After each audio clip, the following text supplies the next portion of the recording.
Well, Chai is here. Come on up here, girlfriend. We can get this party started.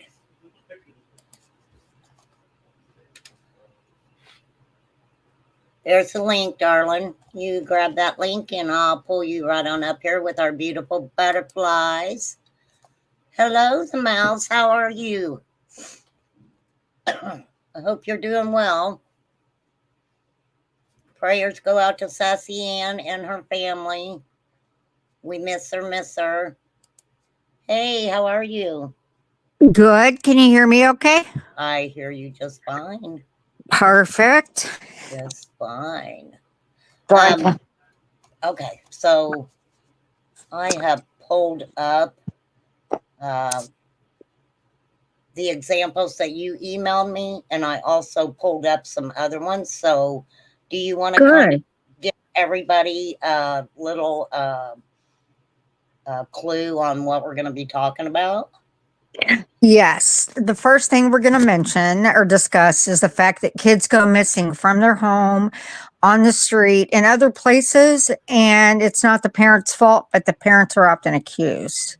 Kind of what we see now because there's no proof that the Proudfoots have done anything, but they're kind of being looked at and side-eyed. So we're just going to share some examples of other cases that happened to. And And then also, we're going to we got to remember too that a lot of times when a child goes missing, period, the parents are the first ones that are looked into. Um, right. And that's but normal.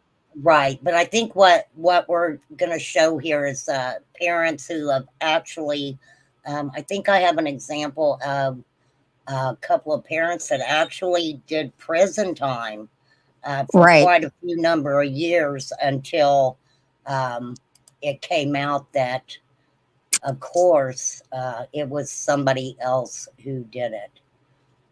So let's go ahead and get started. I'm gonna pull up Riley, Fox first. Is that good? Starting with Riley. Oh, I lost her. I lost you, girl. There she is. Sorry. Okay. No, you're good. You're good. Okay. Okay. Perfect. So I figured we could start with Riley Fox. Oh, that's a good case. That case is so horrible. What happened to that poor family? Okay. I'll just kind of read through it a little bit and then we'll talk about it. Okay. So Okay. Riley Fox, March 31st, 2001, June 2004, was a 3-year-old girl from Wilmington, Illinois, who was red rummed on June 2004. After Riley's father was initially accused and then cleared by DNA evidence, paroled convict Scott E.B. confessed to the crime and was convicted. Of course, E.B. passed away in prison while serving a life sentence without parole. He received for the red rum on December 7th of 2023. So this is how little Riley went missing, a 3-year-old girl. On June 6, 2004, the night of the disappearance, Riley's father, Kevin Fox, had picked up his children from their grandmother's house around 1 a.m. Because the kids' beds didn't have clean sheets and blankets on them, he laid Riley on the couch and Riley's older brother, Tyler, on the living room chair. He then went to his room, watched TV, went to sleep around 2:33 a.m. The next morning, he was awakened by Tyler, who told him Riley was gone. After searching and checking with neighbors, he called law enforcement. Now, Right. late that same day, Riley was found unalive in Forsyth Woods County Forest Preserve, a public park a few miles from Wilmington. She was face down in the creek, having been gagged and sexually assaulted before being drowned. Wow, that is horrifying. And Horrifying. I remember that case really well because Kevin Fox, it was Kevin, and I believe his wife's name is Melissa. Um, yeah, it's Melissa.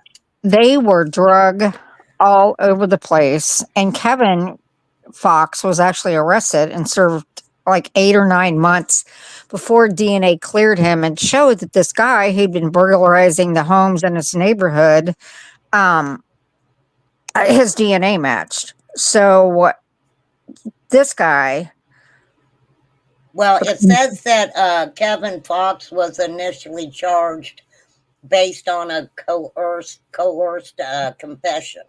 that's right. I'm sorry. I was looking at my notes when you said that. That's true. And they said that his attorney said that he didn't have anything to eat or drink and that they pretty much, he kept asking for an attorney and they wouldn't give him one because they knew he did it. Um, and so Kevin was held. Kevin also, he and his wife at the time sued and got millions of dollars in damages. But the night before, his attorney's name is Zollner. Zollner made a statement and said Kevin doesn't care if he gets a dime. He just wants his name cleared. And the tragic part is Kevin was killed in a traffic accident. He and Melissa divorced. He had 3 more kids. And several years later, he was killed in a car accident. And so he was able to move on with his life after his name was cleared, but then he was killed. And so that just makes it more tragic because those other kids don't have their father. And then she has other half siblings from Right. both. And so there's no winners. I mean, Well, that's just and it says here that actually his attorney was the one responsible for discovering the DNA evidence existed and getting it tested. that's true. I So remember. his attorney pushed to have this evidence tested, and if she probably wouldn't have did that, he possibly would still have been in prison. Yes, I agree with that. But it said that they had found a pair of mud covered shoes at the scene with the name Ebby written inside, but did nothing with the evidence. Correct. And Ebby had been arrested for breaking into homes in that area previously. He'd burglarized a lot of homes, and for some reason, that didn't raise a red flag to the authorities because they were so pinpointed in on Kevin doing that, Kevin Fox, that they didn't even give Ebby a second glance. And he was all through their NCIC criminal code system for being a convicted murderer, not Well, murderer, I'm this is sorry, uh, a convicted burglar. okay, but okay. So they were more looking at him like he was just a burglar and Correct. didn't Yeah, didn't put him as being someone who would physically have done that to a child. you're correct. And then, and when he confessed to the murder, they asked him if he had previously broken into the Fox's house, and he never would respond because the back door had been broken into several nights before. And when Evie broke into that house, um, Kevin and everyone thought that the kids were asleep. Well, he obviously abducted this little girl, and no one knew that she was missing. I mean, nobody knew she was And, taken out of and the house. yeah, that's the Just sad thing about it too, because a lot of these perpetrators will take these kids at a time of night or early in the morning and if they're not caught, they know that people will probably sleep for a few more hours before they notice that these kids are gone. that's right. Okay, so it says that he was later charged on 5 counts of first degree murder, 1 count of predatory sexual assault after the DNA evidence linked him to little Riley. Now, at the Mhm. time he was charged, he was serving 2 consecutive 7-year sentences for other crimes, but he confessed that he cut the screen of a neighbor's home across the street, stole $40. Then he walked across the street to the Fox home. He entered through the back door because it was broken and they couldn't lock it. He Right. said, And they think he's the one that broke into that house prior to this, but there was no proof. because they didn't even test the door frames or anything for his DNA to see if there was anything on the door frame. They just automatically thought it was Kevin. He said there was nothing, he found nothing in the home worth taking, but he saw Riley and her brother asleep on the couch and recliner, and became fixated on the little girl, and got into his car and backed it into the Fox's driveway. He Right. then went in the home, covered Riley's mouth, picked her up, walked out the front door, put her into the trunk of his car, and drove her to the nearby park. Wow. Correct. And that home, I saw it on the news a lot. I've never been to it, but it's not huge. All those people were in the home and nobody heard a thing. So we know, say for Sebastian Robbins or Rogers, I'm sorry, I'm all clogged up with allergies and No, Dick it's Will fine. Me got me. too. Me too. Um, so it happens, and that's just the point that I'm trying to make. I don't know what happened to Sebastian Robbins or Rogers. There we go again. I'm about to sneeze. We don't know what happened to Sebastian, but this child was in a home with her siblings, her parents, and he just a burglar walked in, took her, and left a murderer. A lot of people don't know is he'd been suspected EB in other homicides, but They could just never pin them. right, right, Well, we have to remember too, um, a lot of these children are very young. They're toddler Mhm. age. You know, Right. Sebastian's 15. So That's right. that's a little bit different ball game there.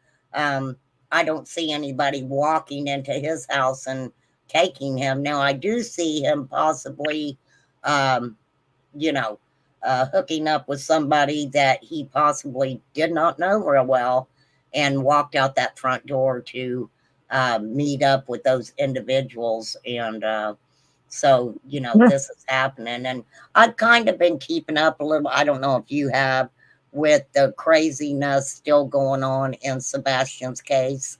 Um, Yes. it is, it was out of hand from the beginning, and it's Mhm. way, way out of hand right now, I think. I Um, feel like it's divided this whole true crime community in half. I mean, I came from the art communities, and just started following Summers' case. And so I followed some other cases after that. I have never heard of such an atrocity as what has happened in this case. It has actually divided this community in half. It's taken the focus off of Sebastian. It's focused exactly. now on a female with a bullhorn who got arrested for Yes. harassing the parents, that there's no evidence that they did that. I'm not innocent. I trashed them all to heck at first because I thought that Katie's story didn't make sense. And then I thought, you know what? Maybe it does. Because maybe Sebastian had made arrangements to meet somebody outside the garage for just a minute. And so he didn't put his shoes on. Yes. And then, he's gone. It happens in a minute. And his mom probably didn't hear anything. They have a huge house, and look at this house with Riley Fox. Right. I mean, Yeah. her Right house. on the. I mean, this guy went out and got his car and backed it up into the driveway. Then that's exactly what I don't think that happened with Sebastian Rogers. I don't know. Right. But it's a possibility. I mean, and I don't Well, I think. mean, like I said, he's 15, and Yep. the thing about it is, um, it gets into, with this YouTube stuff and these creators, um, fighting over people making money, and are Right. they making the money legitimately, and however else they want to describe it. But this is what gets to me.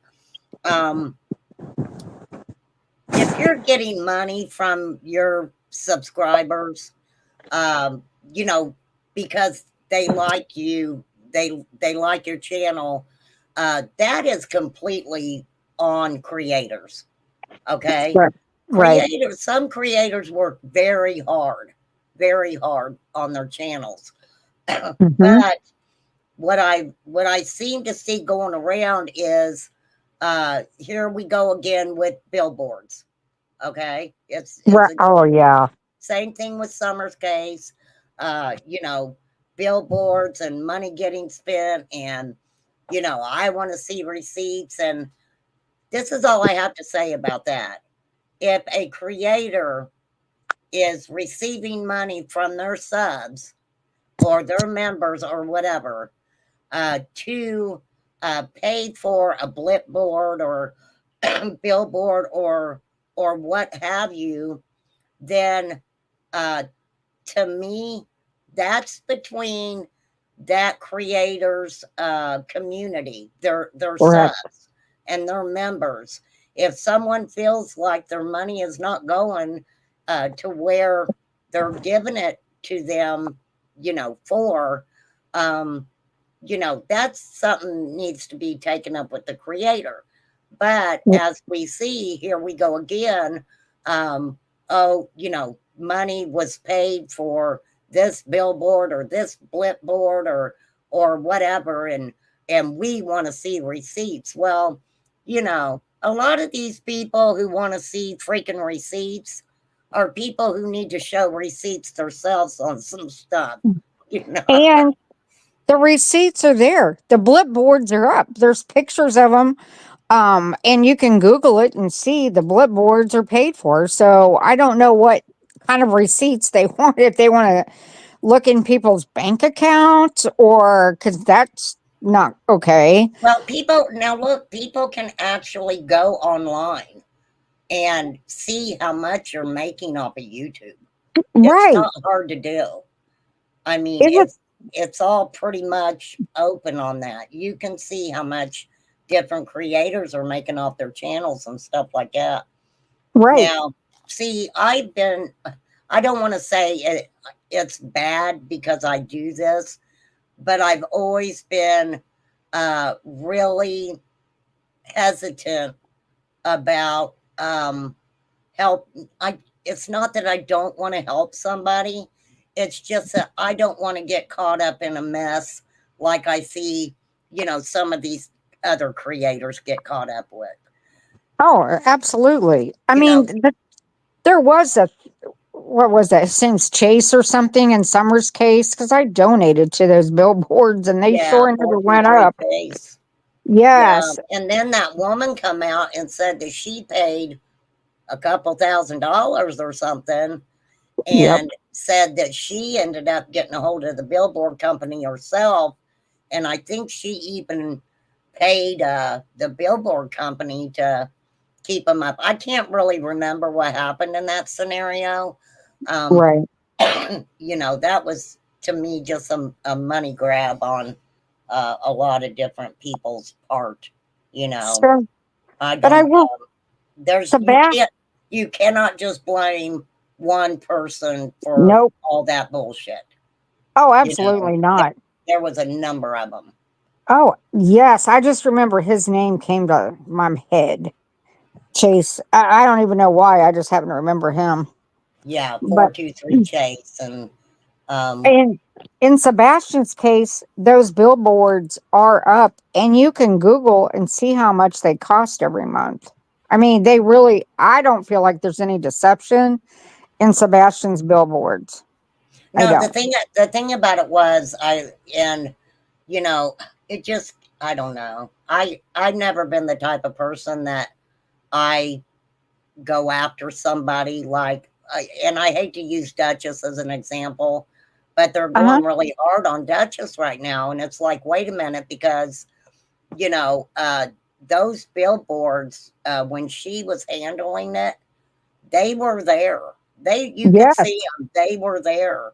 And, then she had to step away because of illnesses in her family and stuff. She had to take away, take time off of that. And so it was like, can't do these billboards anymore.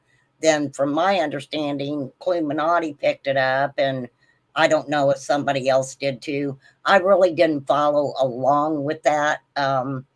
that much because I always feel like if you want to give to an organization, you don't have to use a YouTube creator to do that. Hey, Right. bro, you don't have to use a YouTube creator. And I have to give props to Tiffany and Benny because they did, I think, a couple little different, series on showing people how to get a hold of the Blipboard company themselves Huh. and paying them yourselves. Hey, So yeah, So you, Benny, hey that's Poppy. interesting. Yeah, Benny and Tiffany they did a little series on how you take your money and you get a hold of that Blipboard company and you pay for it yourself. You paid Hmm. it by the day or if you wanted it a couple days. So that pretty much put that back on the people themselves. Right. And I agree. I'm not going to sit here and say I know for a fact that you know um, they didn't get money for billboards or something. I'm not going to say that because I don't know. Yeah. But I do know that they did do that. They did do a couple of little things and showed Oh, people exactly how that worked. So I give them well, that's kudos for interesting. that. I give them kudos for Absolutely. that. But I, Chai, I'm telling you, I have to say, I can't do that on my channel. I don't blame you because here's the thing. Look what Duchess is going through, and all she did is help. She Yeah, didn't do anything wrong. no, I she mean, didn't. and you're right, they're going in after her. And I feel like it's because there's just one certain party in this that feels like no one is allowed to make any money unless it goes into that specific pocket. And that's Right, just my opinion. right. Only Well, my there's a lot opinion. of creators like that. There's a lot of Yeah. creators like that, and I never. It look if somebody. There's been a couple times that I've dropped. There's been two times that I've dropped cash apps on my channel, and I did the first one, and then I did the second one, and I've never put out any more because what happens is, even the first one that I tried to help, I thought they were in a bad situation and, oh, they needed Sure. some help. And then later on, I'm getting texts that said, oh, that person, that wasn't what you thought. It was totally different than what you thought. And I was like, oh, hell no.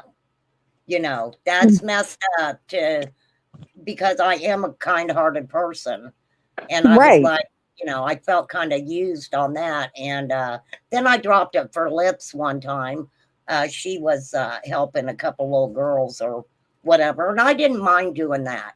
I really didn't mind doing that. Um, and because I knew exactly what it was being used for. And I knew that even though she's a bullshitter, I knew she wasn't bullshitting me about it. Um, so I knew exactly where that specific, money was going to go. Uh, That's fair. but I just, it really bothers me that um, I'm just afraid that I would have to go through that shit. You Oh, know, yeah. show me Absolutely. receipts, show me. And let me tell you something. If somebody wants to give a creator a cash app, that that's that's nobody's freaking business. No, it is not. In this I'm community, sorry, it's not. no, I've never seen anything like that. When people, because I was in a chat one time and they asked me if I was a mod for cotton candy. And I go, yeah, I go, she's great. And they blocked me. I was like, are you kidding me? She's never done anything to you. Well, I, not only that, but you probably had never done anything to them. no, I was just, if they show up in my feed, I'll watch them usually, unless it's someone with a bullhorn and we'll just leave that one alone. But everybody else, I pretty much watch them. I I watch just a lot can't. of different people too. Yeah, I don't like the bullhorn lady, but everyone else, I'll listen to them Well, and comment. one thing I've always said, sometimes a creator, the way that they come off on YouTube is really not the way they are, maybe behind the scenes, or, some of these people, they find their niche. And, Right, if that's creating havoc and, they get their subs that way or whatever, of course they're going to stay on that track because that's where they're getting the most attention and stuff from. And that's true. yeah, and so I don't like when that happens because I would never I would never throw somebody out of my chat because I know that they've been maybe to a creator who doesn't like me or something. Right, Now, it's a little bit different if somebody comes into your chat and they've been on another platform or in another chat and they're just talking mad smack about you, you right. know, then you got to kind of go, why the fuck are you here? You need to go away, right? Ex- Um, exactly. but Yes. I just that is definitely one of my pet peeves on that. I'm like, I don't care where people go. We're all grown adults here. And Well, we're also grown adults that if we want to give our money to something, that's everybody's grown. Everybody right. is grown on YouTube, and I can guarantee you, everybody that we watch in a lot of different communities, they have on their channel that it is not for children. Correct. Okay. So that says a lot right there. Hey, Right. Sonia. I mean, just craziness. It really is. I mean, and it's disrespectful to the victims. What it all boils down to, Well, because no this matter is what happened, Sebastian's a victim. For Sebastian is a instance, victim. Summer's a victim. Um, yes, it's like it's. I just feel that sometimes these children are getting re-victimized, yes, and that's a good way to put it. unfortunately, in a couple cases, it's a specific parent that is re-victimizing these kids. Yep. I mean, I am going to use Seth and Don Wells as examples. Neither one of them have really come out and gave anyone an idea of their children without sexualizing it, um, Sure. saying things that they know is going to get them attention, right? That's Um, right. and this Seth Rogers stuff and Tony Mathis stuff, it's over the top. It's ridiculous. In my opinion, Seth is out of control. I understand he's missing his child. I don't think he probably had anything to do with it, but we don't know that. The electronics were gone for a very long period of time, and it takes like 20 minutes to dump electronics to the Secret Service because had we've had them do that for our offenders when I was in law enforcement. Right. And it just takes a few minutes, and then you get your they usually keep them for a day or two, but then they give them back. They kept his for a very long A time. long time. Yeah, so I don't And know why. I guess what sent a red flag up to me with Seth is not only complaining, he wanted those devices back. I want my devices back. I want my devices back. Right. Your son is missing. And that's So, what you're worried about. yeah, and that's what he was worried about. Also, he made that dumbass comment. Yeah, when they come back, they need to make his bed. Well, He, that SF investigates. I don't know the guy. I don't watch him very often, but he had put out a statement to where he went there and Chris and Katie were very kind to him. They let him in their home. He said that Sebastian's room, he said you couldn't ask for two nicer people.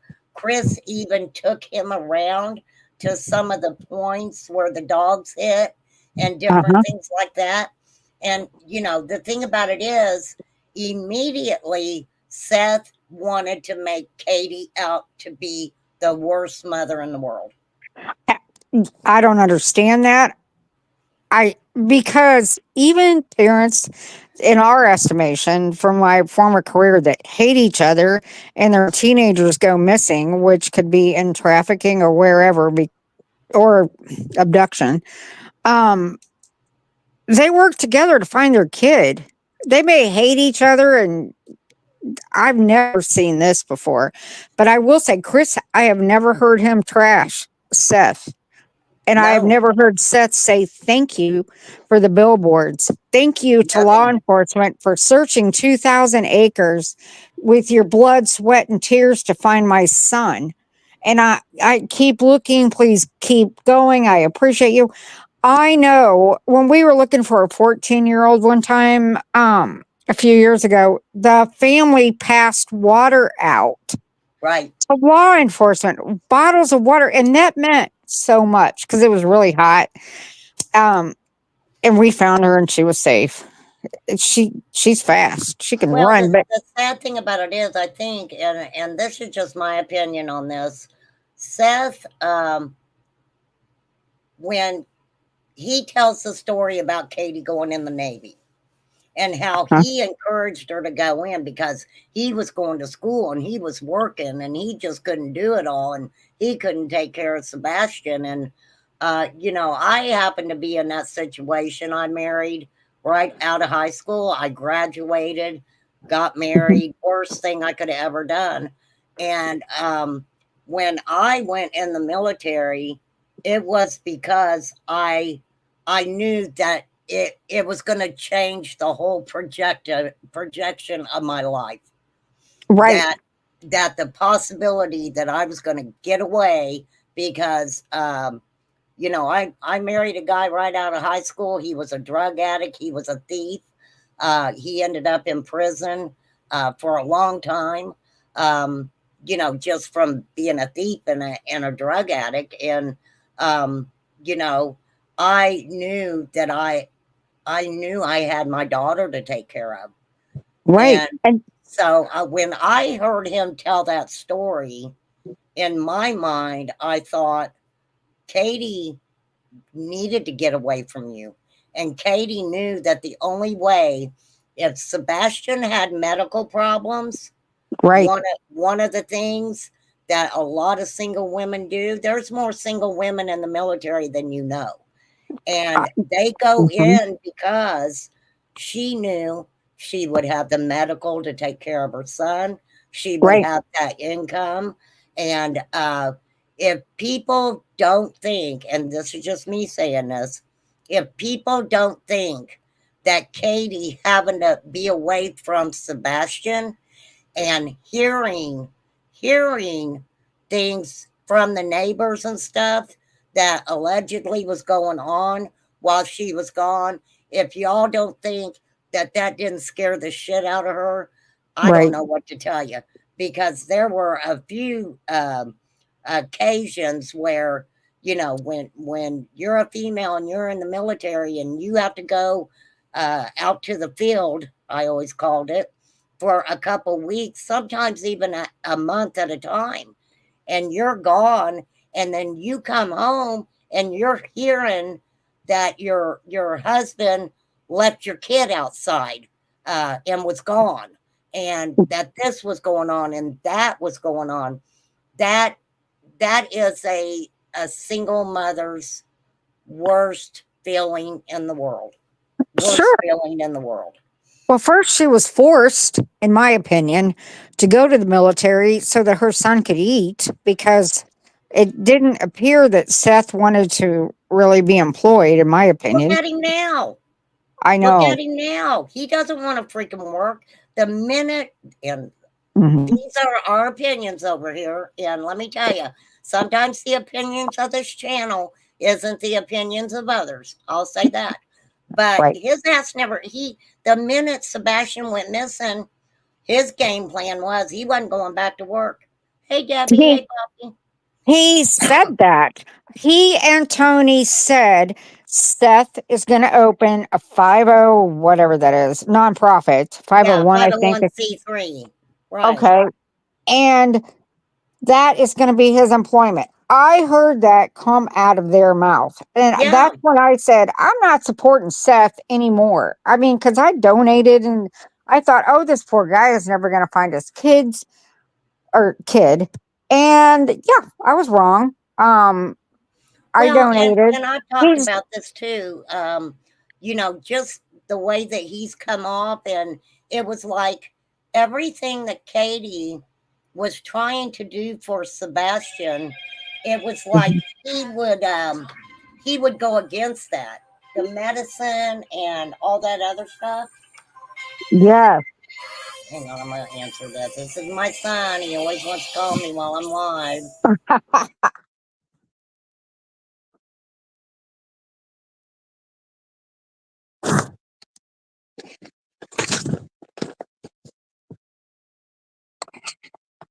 Hello, asshole. Hang on, he I don't know why he's calling. Okay. He misses his Well, mama. oh, He's almost 30. He ain't missing me that damn bad. oh, Hang my on, no, son's just older than that, so he still needs his mom too.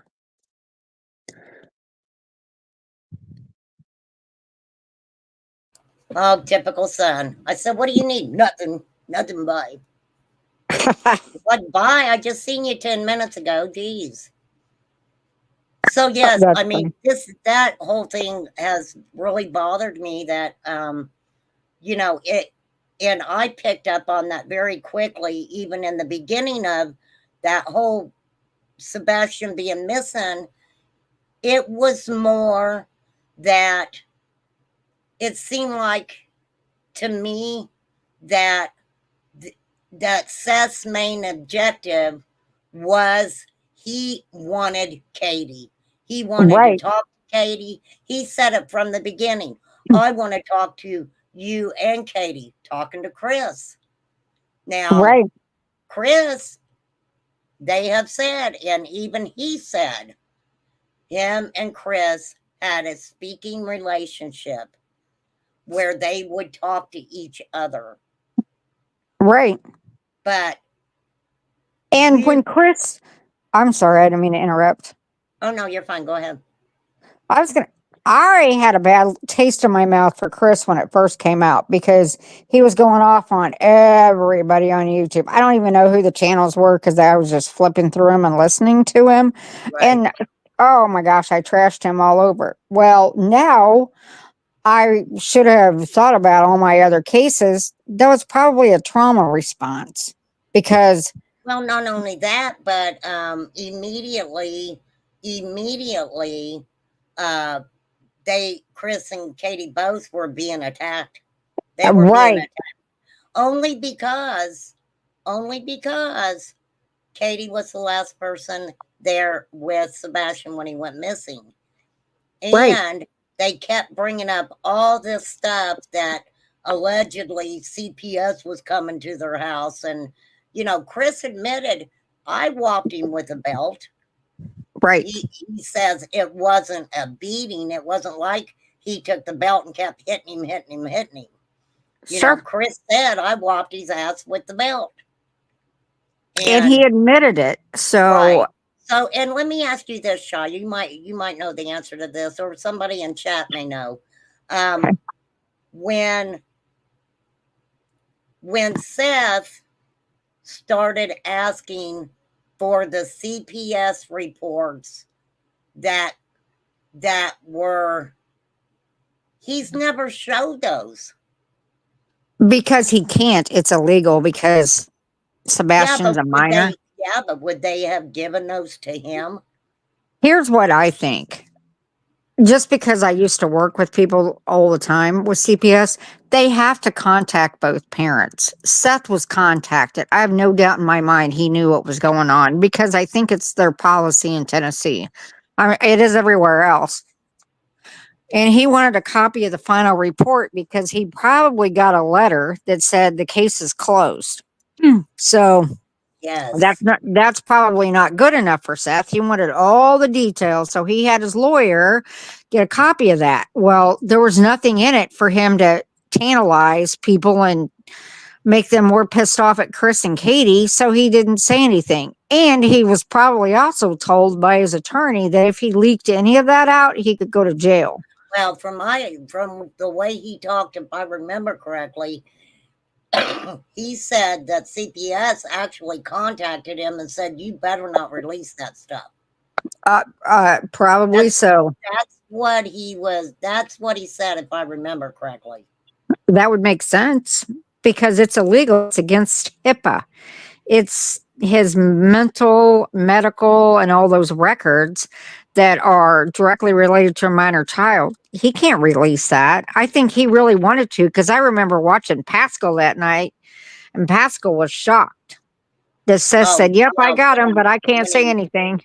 yeah, yeah, but I wondered also because um, with Chris getting visitation or whatever he got with his daughter, Uh huh. I'm sure that they came and did a check on his home to Absolutely. make sure that, especially with it going to court.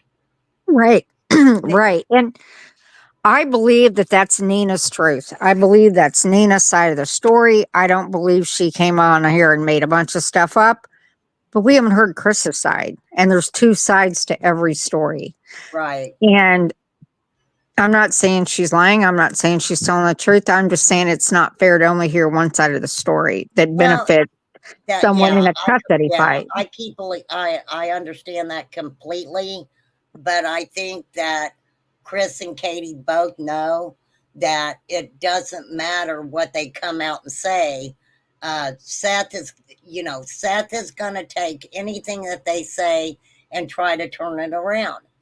Now, Right. what I found was very freaking interesting is when Chris did confront Seth, and I don't know if it was on Web Sleuth or whose channel it was on, but he confronted because Seth, of all things that he says to Chris, is yeah, it's being said that your mom and dad took him and sent him to a boot camp, or it was some crazy stuff. And Chris told him, Seth, you have my mom's number. Why didn't you just call and talk to her? Right. Seth wasn't even trying. He said it in his own words. The guy wasn't even trying to be in communication with any of them. Any of them. He I do said remember that. he said his ass sat out in a lawn chair while the neighbors and people were coming around and showing their ring cam videos or whatever they had. They were coming to Chris and Katie's, and his ass sat there. This is what got me because he was like, "Yeah, I just don't take to people like that or some shit. I just Right. got him. I got in my truck and started driving around." He was jealous. You're He right. was jealous. He was jealous when he said law enforcement put Chris in their vehicle and was driving around with them. Seth was jealous of that. He was jealous. I agree. And I feel like Seth has probably felt like he's been nothing his whole life. I mean, I feel like he has low self esteem, that he has a very fragile ego, that it's very hard for him to accept any kind of criticism. And I feel like Chris and Katie have shown him so much grace, and Seth just takes advantage of them all the time. Well, and this is what I wish people would understand. Seth Rogers basically got with Katie when she was very young, Right. very young. And, Yeah. they, which I don't care that they busted Don Wells's balls over what he did to, his 5-year-old stepsister or whatever.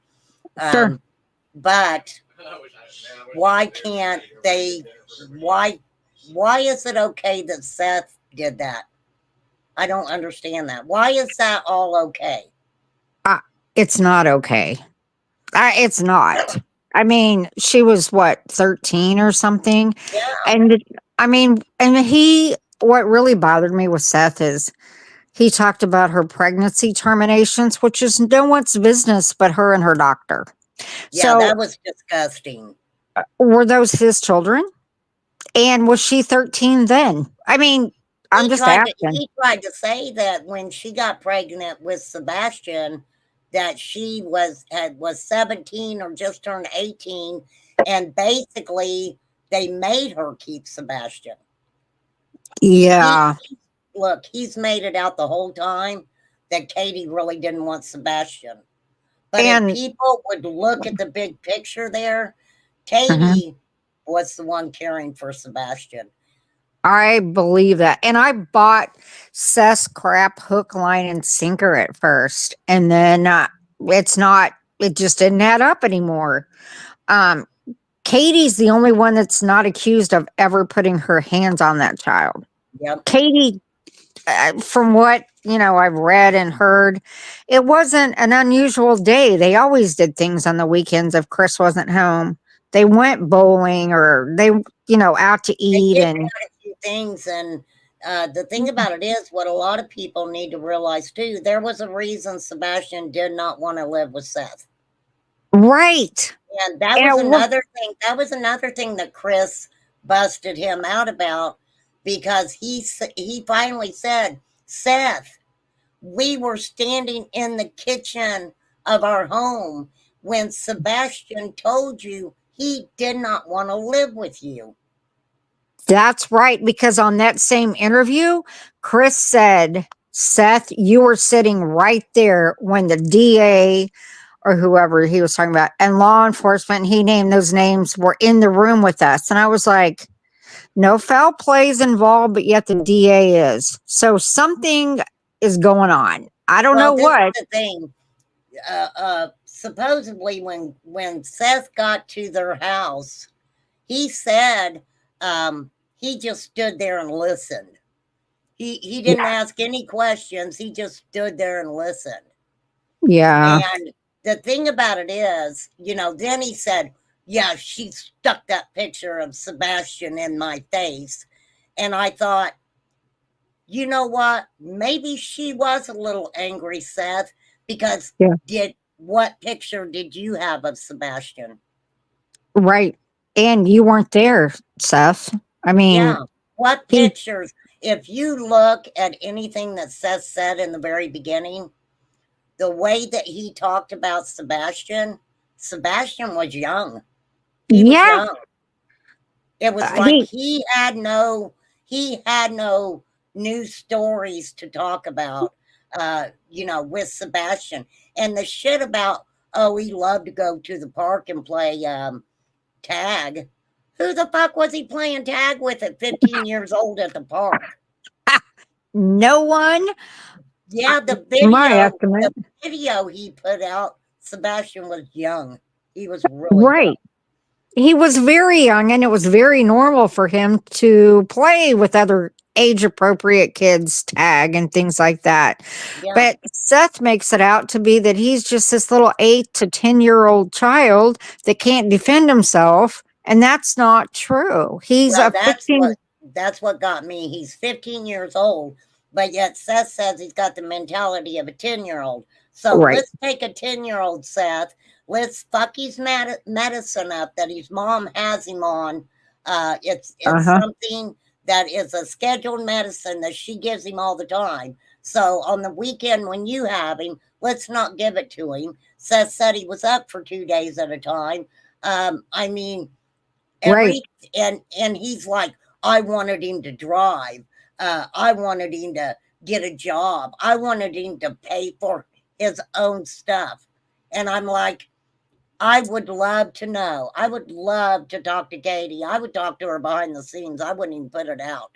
I would love to know how often Seth paid child support for Sebastian. Oh, remember it was in there in the court documents. She didn't ask for child support. That neither one of them had to pay child support. Well, But you know, she had to pay him alimony when they got divorced though. oh yeah, and he lived in his car and he was Right. homeless. And Yes. then here comes Uncle Taco, whoever the hell he was. You know, Right. we talked about that. That guy came out right after the guy from Illinois was sent back to Tennessee. And Where, I go ahead, I'm sorry. yeah, what was it? He lived in Illinois, but they extradited him back to Tennessee because of stuff that he was doing, to kids The in- online and stuff.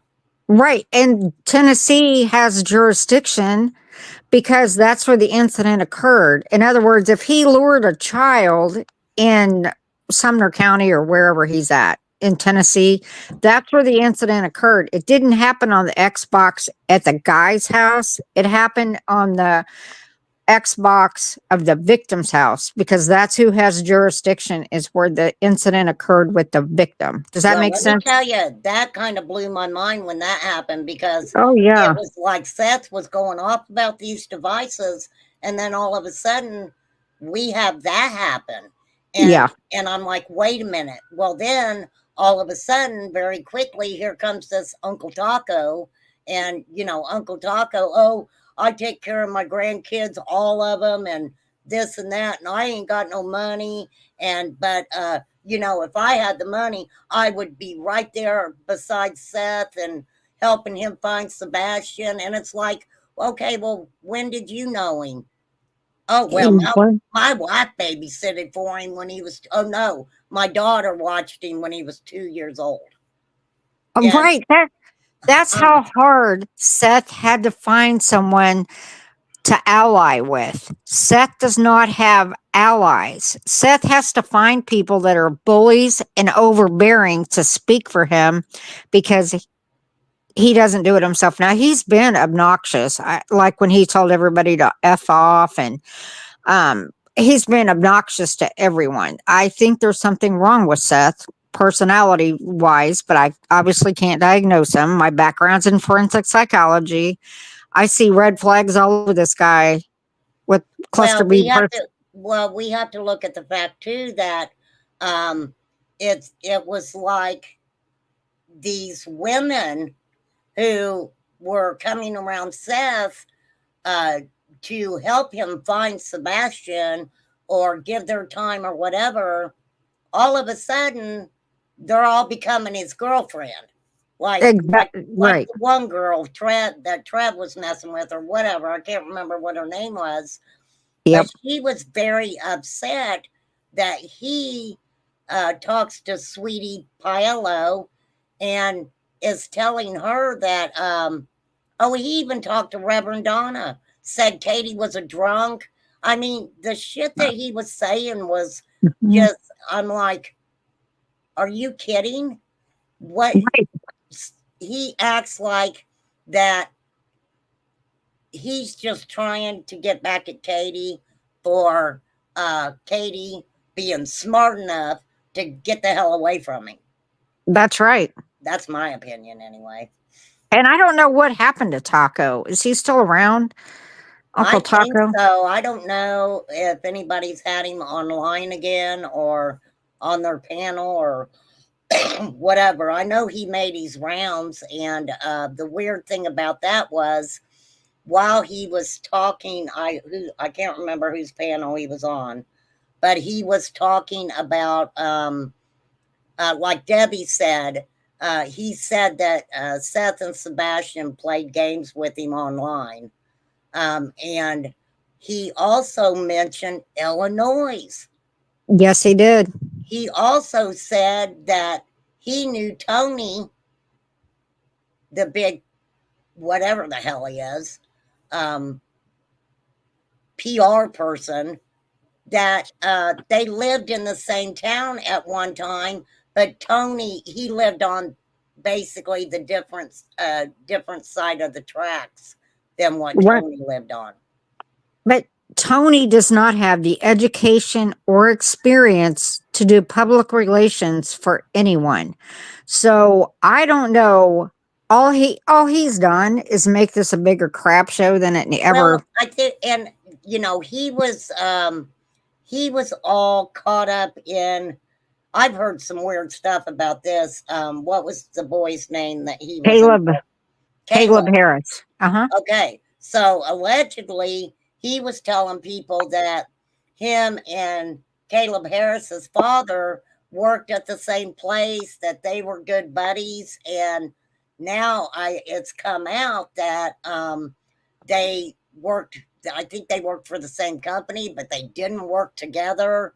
That whole thing is it's weird to me. And okay, if you followed Summer's case and Uh-huh. you listened to Tim Mullins and even Don Wells, the first thing that I start asking was, okay, Seth, you ever talk to Tim Mullins? Um, Right. Tony, you ever talk to Tim Mullins? Because, and the reason I say that is when the conversation started coming up about CPS and Seth started bringing that up, and of course we knew that Don Wells, finally got to the point where he was like, CPS could not be good, Right. but then Seth, I knew Chai the minute the guy was taking those muscle relaxers and he came on panel, and I think it was Pascal's, and I was looking right at my monitor, and I'm like, dude, you're eating something. You're eating Right. pills. Now, And I this don't know if other he still is or not. Go ahead. I'm sorry. well, there's a creator that has said that he had been around Tony and Seth both and believed that both of them were popping something, is what he I said. I have heard that. And my thing with Seth is his mood swings. Like he'll cry and then he'll stop. Oh, And yeah, you he can don't turn it off really freaking quick. right, he can turn it on and he can turn it off. And that's indicative of a whole lot of disorders. Can't diagnose him. Don't want to. But there's something going on with him forensically because no other parent of any missing child has ever behaved that way that I could research and find. I mean, look at Jessica Lunsford, right?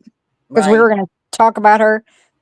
She was taken out of her home. I think she was 8, and by a neighbor who broke in. Her grandparents were asleep.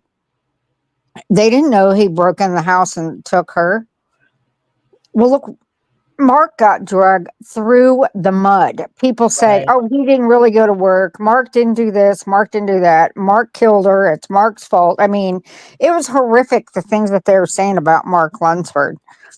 And it was the guy across the street who was an unregistered SO, non compliant, who was running from a warrant, John Cooey.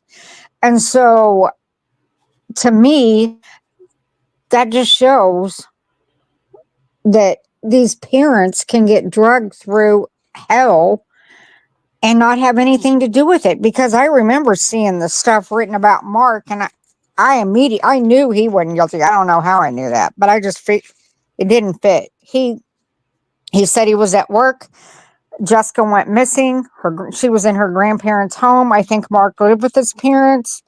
That was the stuff that was said about him is terrible. But do you know what? After they found her little body and after her funeral, Mark went right back to work. Same with Ed Smart. Same with Oh, Mark yes, Class. yes. They went back because they had things to take care of. They were responsible people. They've opened 501Cs, and Mark Lunsford and Mark Class. do not take a penny from those earnings. They don't make a living from that. They have jobs, both of Well, them. I thought it was really sad when they started bringing Gabby Petito's family into it. Yes. You know, that was a big thing. Oh, Gabby Petito's dad's going to come on here and have this conversation and all this other stuff. Mhm. And I don't blame people for getting a hold of him on Facebook or whatever and saying, you might want to check into what is transpiring here before you decide to kind of give all this your stamp of approval. Right. Um, and the thing about it is, there's no doubt in my mind that Seth is just so insanely jealous of Chris and Katie both. But Correct. I don't understand why people are like, oh well, if Chris and Katie and Seth would just sit down and have a conversation, what do you want them to have a conversation about? Exactly. Katie's already said what happened. And let me tell you this, because I kind of watch stuff, on YouTube off and on. And Seth's time card, from my understanding, on that night or whatever, um, it he didn't punch in and out. What he did was, and I'm sure it'll come out, from my this is just from my understanding, it was one of those leave a little note for HR that you possibly forgot to clock in or Right. something like that, given a reason. Right. Anybody who's ever punched a time clock or even signed in on a computer, if you don't sign in on time or whatever, you have to leave a little note with why you didn't do it. So that's starting to come out now. I did see something on another channel about that, but I was going to watch it later. But I have no. My whole thing is this: if that's true, and he really was at work all night, that doesn't relieve him of culpability. He could have.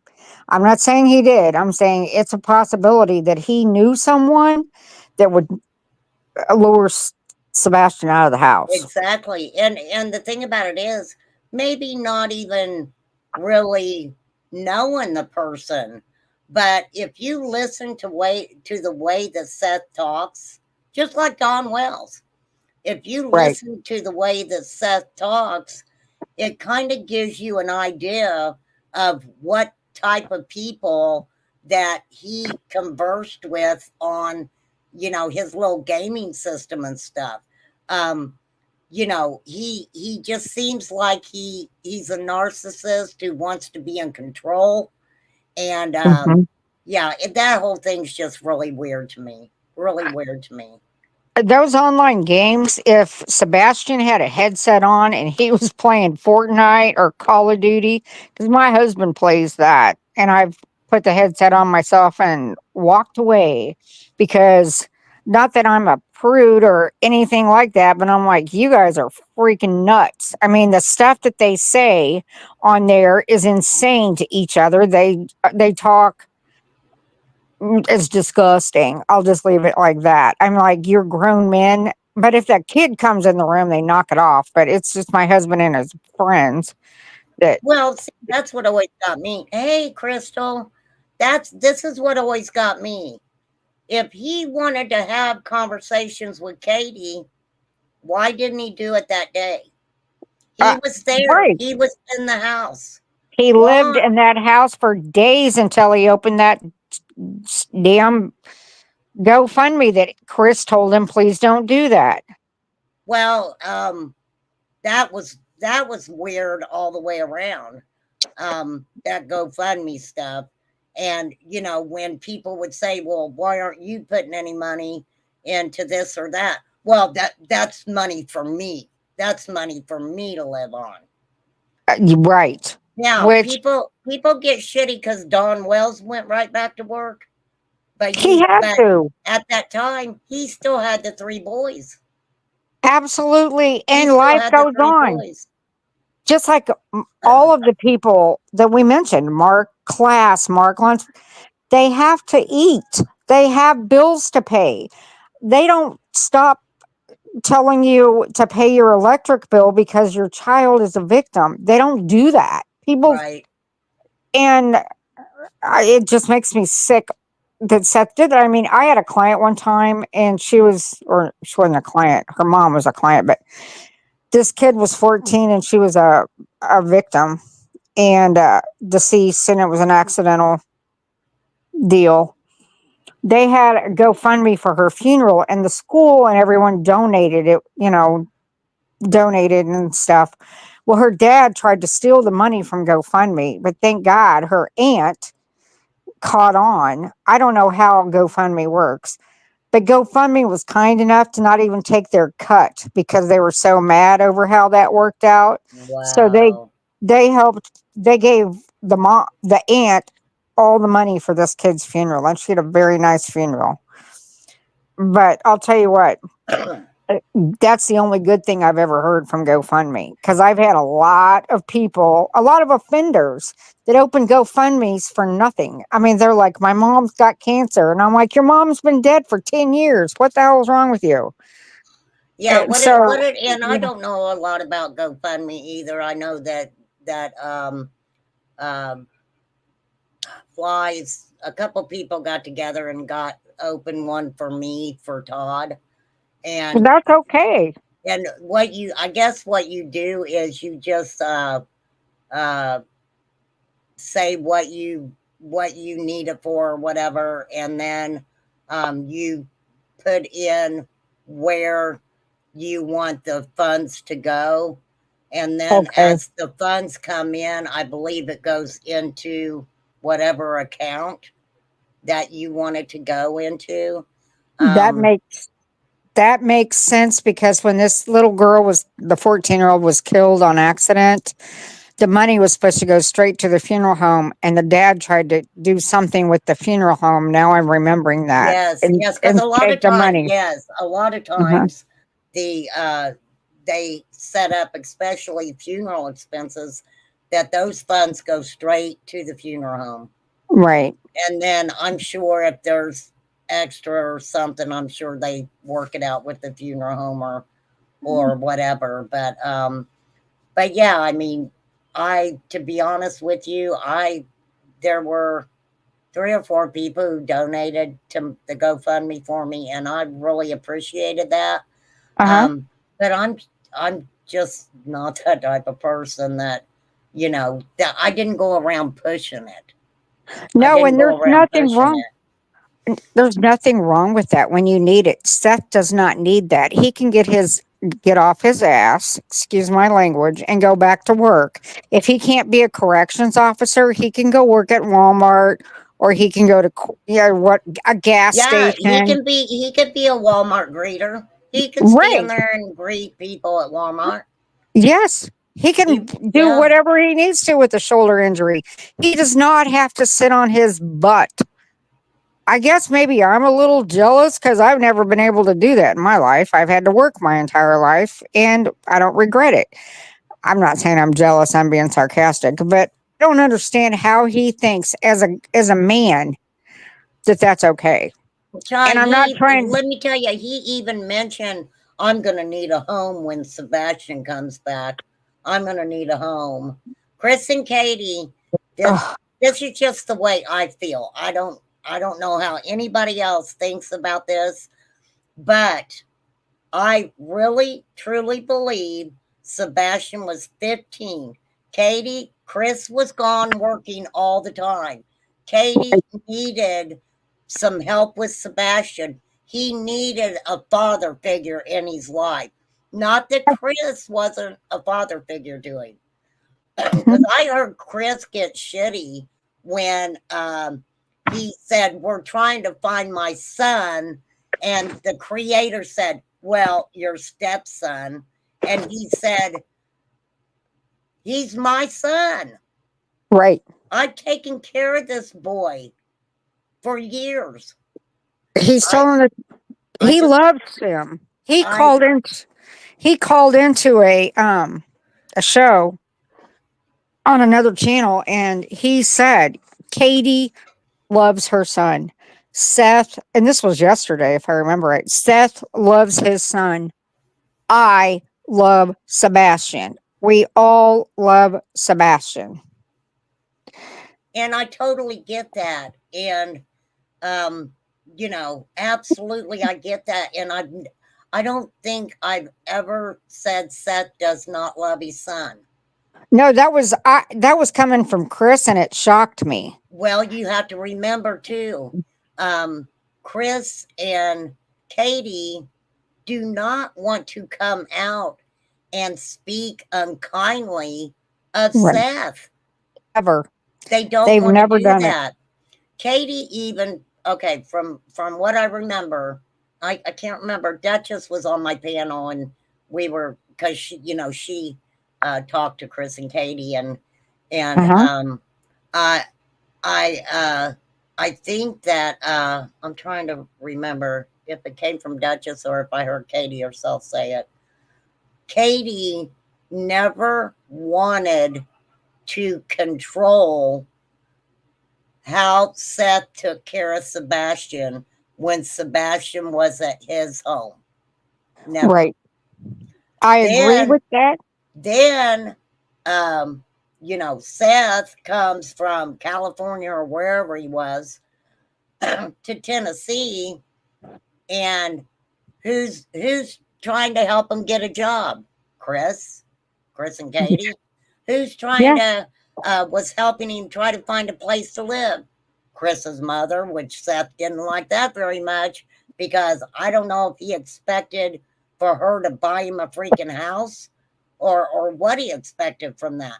But that he was pissed off about that somehow. Yeah. None of it made any sense. It did not make sense. It still doesn't. I don't understand it. And I don't understand how Seth can sit there and not work. I mean, my husband has to have a knee replacement, and it's a long story with him. He's a mess, but he he hates not being able to work. It kills him. He goes out and works on cars and does whatever he wants to do because he's waiting for a knee replacement. It Right. kills this guy. I mean, he cannot stand to not work.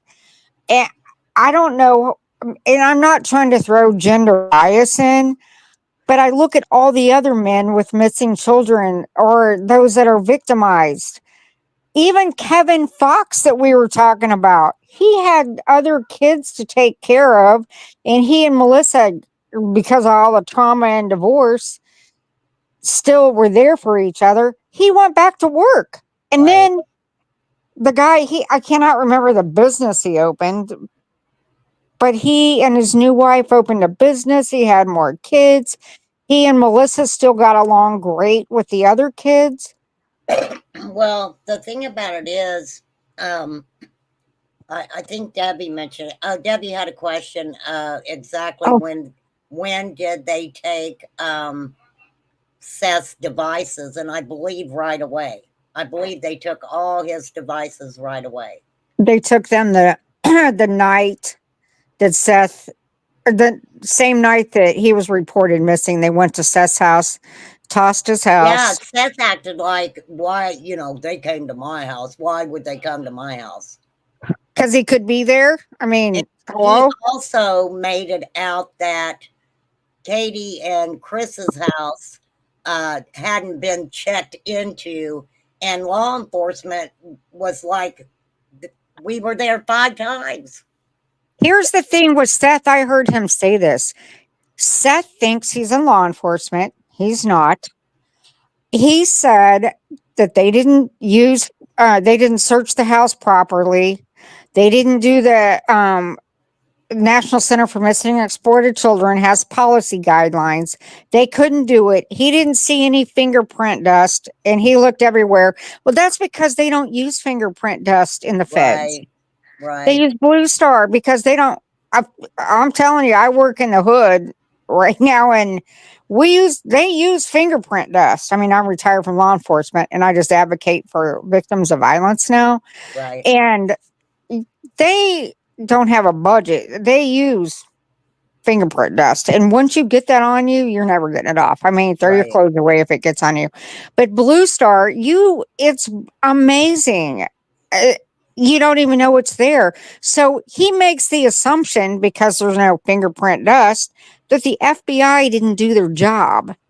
I don't He understand tried. him. You're talking about a guy who threw a fit because EquiSearch, who took drones and checked, I think it was like 36 to 46 ponds, Yeah. in a big area, and he was pissed because they didn't come to him to hand out flyers. Right. Why would they?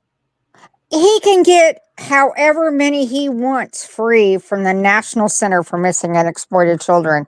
They pay postage. They have them overnighted to you. It's free to you. He could order 1,500 and they'd print them out and get it to him tomorrow. Hey, He does. Shavis. No, this is what he said. He was trying to say, because I guess TBI told him, if you need flyers, we'll be glad to give you some. How many would you like? And he was like 6,000. And he Yeah, just sarcastic, he just is. being sarcastic. He acted like, this is how the guy acted to me, was Hmm. that he was law enforcement. He was trained to know everything that law enforcement should have been doing, and he was letting everybody know that they wasn't doing what he thought that they should be doing. And it got to the Hmm. point where law enforcement was like, I don't think we want to talk to you. Right. I mean, that conversation had to have been totally messed up for law enforcement to say, you know what, um, we, I think law enforcement also felt that they couldn't tell him Right. things that maybe they had found out because of the pure fact that he somehow he would have uh, he would have messed up the investigation. He would Right. have messed it up. Because anytime they told him anything, he would go tell Tony or the bullhorn, and or he'd put it out himself on some channel. He cannot keep his mouth shut. Just like he tried to go into the RV, which is the command center for the feds. Okay, Right? that's where he went and tried to look in their computers and stuff. Yes, I couldn't even go in there. And I was law enforcement because I was never a federal agent. It's like Star Trek. I mean, I could Yeah, stand he well outside of it. he found that amusing. He thought it Yeah, was amusing that he got thrown out of there, and it, that's not a compliment when the feds throw you out of the I command center. know, I know, but it just got me the I way know. from the get go that he was just being so disrespectful to not just that county, but to TBI, to FBI. Yes.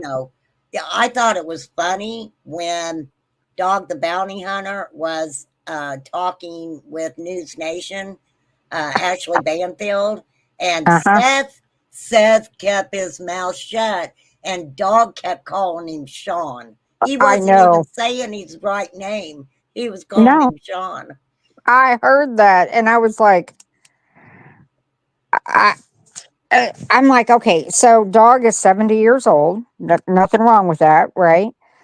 I thought he retired. I knew he got remarried because I used to watch his show. He's never been in the business of finding missing children, so I'm not quite sure how he got involved. Um, that Tony the Hat guy. Oh Oh, no, is his name? No, it's Nick the Hat. isn't he in jail on a violation? I heard. Did Now he? this is only Well, a that would have rumor. just, yeah, that would have just had to happen, right? I don't know because I heard. Yeah, it would have just happened because he threatened to drug people or something, and some. I mean, I know because I was a parole officer. I am going to watch everything you say on He social media if he you're my was. client. This is what, and the only reason I think people became aware of Nick the Hat and his little organization was because Seth and Tony allegedly made off the wall comments. We heard Betty talking about waterboarding. Okay, she was like, "We'll waterboard them or Oh whatever." yeah. Well, it was a different. I don't know if it was on TikTok. I'm not sure where it came out, but Uh huh. Tony and Seth started discussing uh, drugging people to get them to talk. Well, then this Nick the Hat automatically, you know, messes with an organization where they, under a professional setting, they take individuals and basically dope them up to try to get them to say whatever they know about a case and stuff. And And so that was really weird to me. that I can tell you from being a parole officer, that got him in a lot of trouble. You can't threaten to inject narcotics, Schedule 3 narcotics into anybody. Because I remember I read it something and it said willing or not willing, and he just broke. Uh, he. That's why I think he's probably in jail, or he's going to be because he got a violation for that. I can guarantee you. You can. That's against every condition of your supervision. Well, You I kind of checked into him, and one thing that he was a part of was Dog the Bounty Hunters. What the heck was that called? Night something. I can't remember, but he was a part of that. So okay? that's how I think Dog got involved, because the Nick the Hat guy come out. I'm going to give $25,000 along with the FBI for anything about Sebastian. And I always find it weird when people come out with a missing child and they say, if you have any information, get a hold of me. Right. Not law Yes, enforcement, you get a hold of me. that And makes no sense to me. yeah, I was like, that was just crazy. Have That you was ever just heard crazy. anybody else do that? I haven't. I have never heard anybody say, "Send me tips, send me tips." I don't Um, even think that happened in Summer's case. I I don't don't either. I don't remember. I I never heard of uh Chris. I think his name was Chris and Trudy. I don't remember their last names. That I don't know if they're still. I don't know if they're actually still PIs for Don and Candace. I never even heard them coming out saying, if you got anything, you call us. Don't call law enforcement, you call us. Right. No. I never heard them say that. I could be wrong. Nick the Hat got the Asian guy to do all the talking while his mouth was taped in the walk in the. What? Oh, so Nick is not in jail. Okay. Well, he's getting a big bite. I can tell you 100%. I know only based on my experience as a probation and parole officer. If you're on my caseload, I'm watching every single thing you do because that is my job to keep the community safe. And Well, if you are going to threaten Schedule 3 narcotic injections, you are getting a violation and you can go explain it to the board or court. Well, this is what got me too. I think that's why Dog finally stepped in. And Oh, uh, me and Debbie kind of went back and forth about the $100,000 because, allegedly Nick the Hat says, I'm going to, okay, FBI gave 50. Nick the Hat said, I'm going to give 25. And then Dog the Bounty Hunter, I think Debbie thought he said 50, but the total they kept saying was 100,000.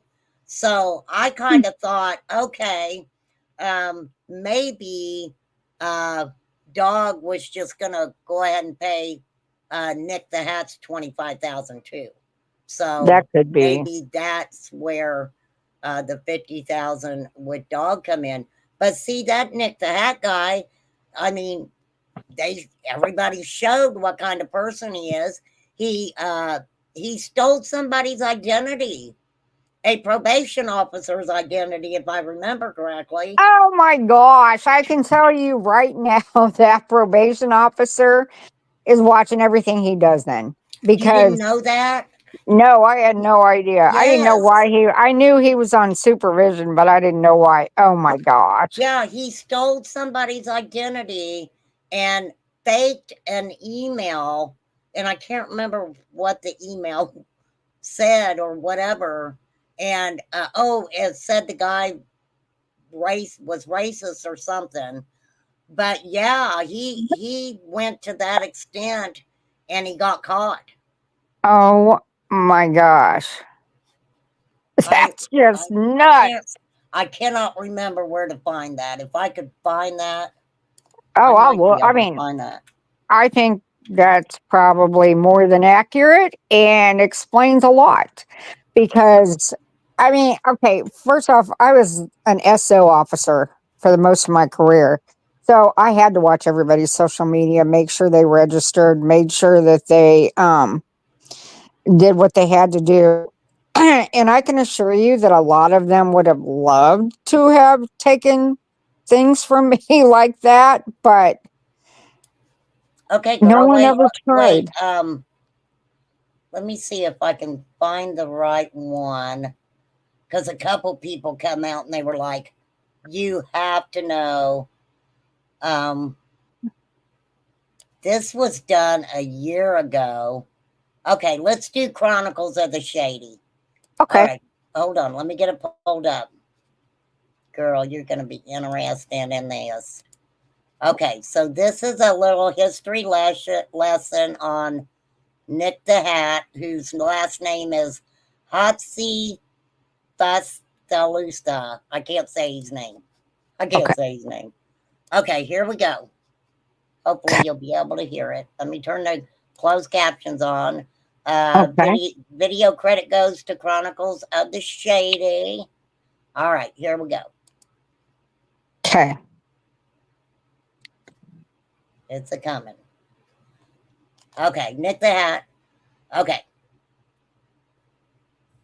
Delaware County man is charged with identity theft and forgery in connection with an alleged plot to embarrass a court probation officer. This bizarre scheme involves a 25-year-old self-described news reporter whom prosecutors say is nothing of the kind. Our Bruce Gordon reports from the courthouse in media.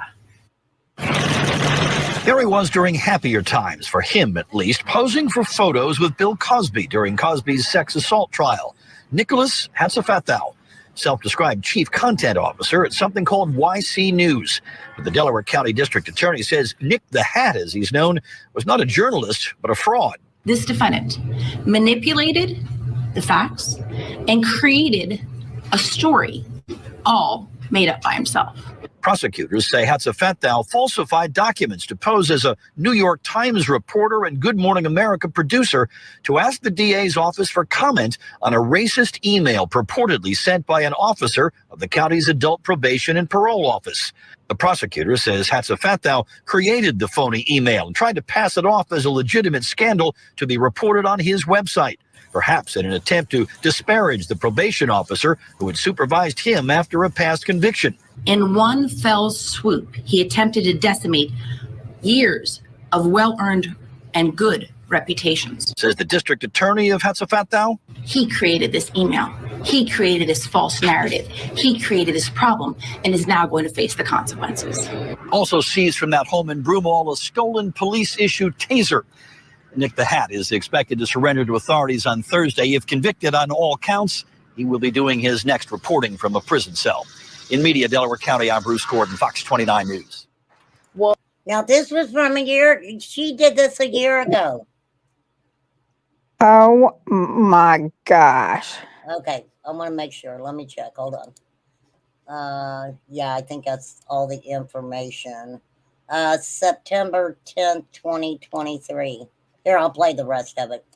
Well, Nick Hatzafatastu, known by his nickname Nick the Hat, was found guilty of fabricating a racist email from a Delaware County probation officer. An Action News investigation first brought you this story 2 years ago in an exclusive report. Well, he runs a website called YC News, which is short for Young Constituents. Prosecutors say he altered an email to include racist language, then published the email on his website. He was found guilty of identity theft, forgery, and other related charges. Sentencing is set for next month. So he's still in trouble for that. I think he's still on probation for that. I'm sure he is. Holy cannoli. Yeah. I'm just thinking, I'm like, okay, so this is the kind of people that Seth associates with, Yes. which is even more disturbing. Yes. Because we have TikTok Tony, and we all know what happened with that picture. Then we have someone that got arrested for harassing the parents and could possibly do jail time. And then we got this Yahoo who's on supervision. Where is Seth thinking this is helping him? I don't see what the goal is. Well, I think I don't even know if there's necessarily a goal to it. I think that that this is what I don't understand. And I'm not telling people to make Seth look bad because he does that all on his own. He don't need no help. Right. But from the very beginning, Seth wanted to make sure that people weren't looking at him. Right. He, him and I believe it was his mom or sister came out and talked about Katie and Katie's life when she was younger, and things that were probably pretty personal to her. Sure. That she didn't want to come out, or not necessarily didn't want it to come out. He did everything he could to make her look bad. Right. And that was her information to share on her life if she wanted it out. That he had no right talking about anything in Katie's past unless she gave him permission to tell. Oh no. He made sure he even talked about Katie possibly overdosing Sebastian. I did hear him say that, and I about fell out of my chair. Oh yeah. And then when Dog was on, I got to find that because you got to see that. If you hadn't seen Dog on News Nation talking to Ashley Banfield. Oh, I did see that when he kept calling him Sean. That was great. Yeah, but no one corrected about him. A custody thing. Well, and no, it's not. It's never been a custody thing. That's just something Seth made up and people bought into. Well, that's the whole thing. I don't know why. He even mentioned anything about custody at all. I don't either.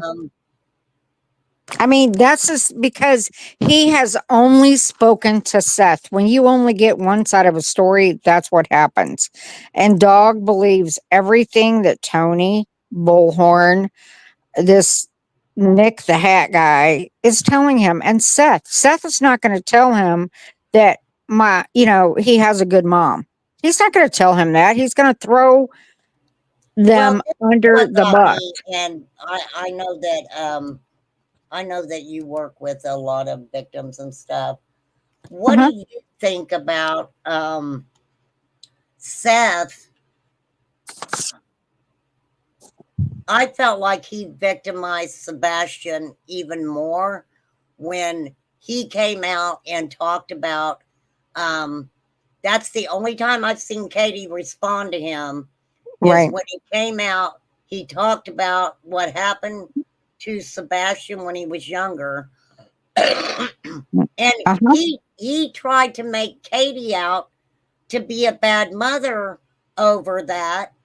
And Katie come out and said, that's not what went down. That's not true.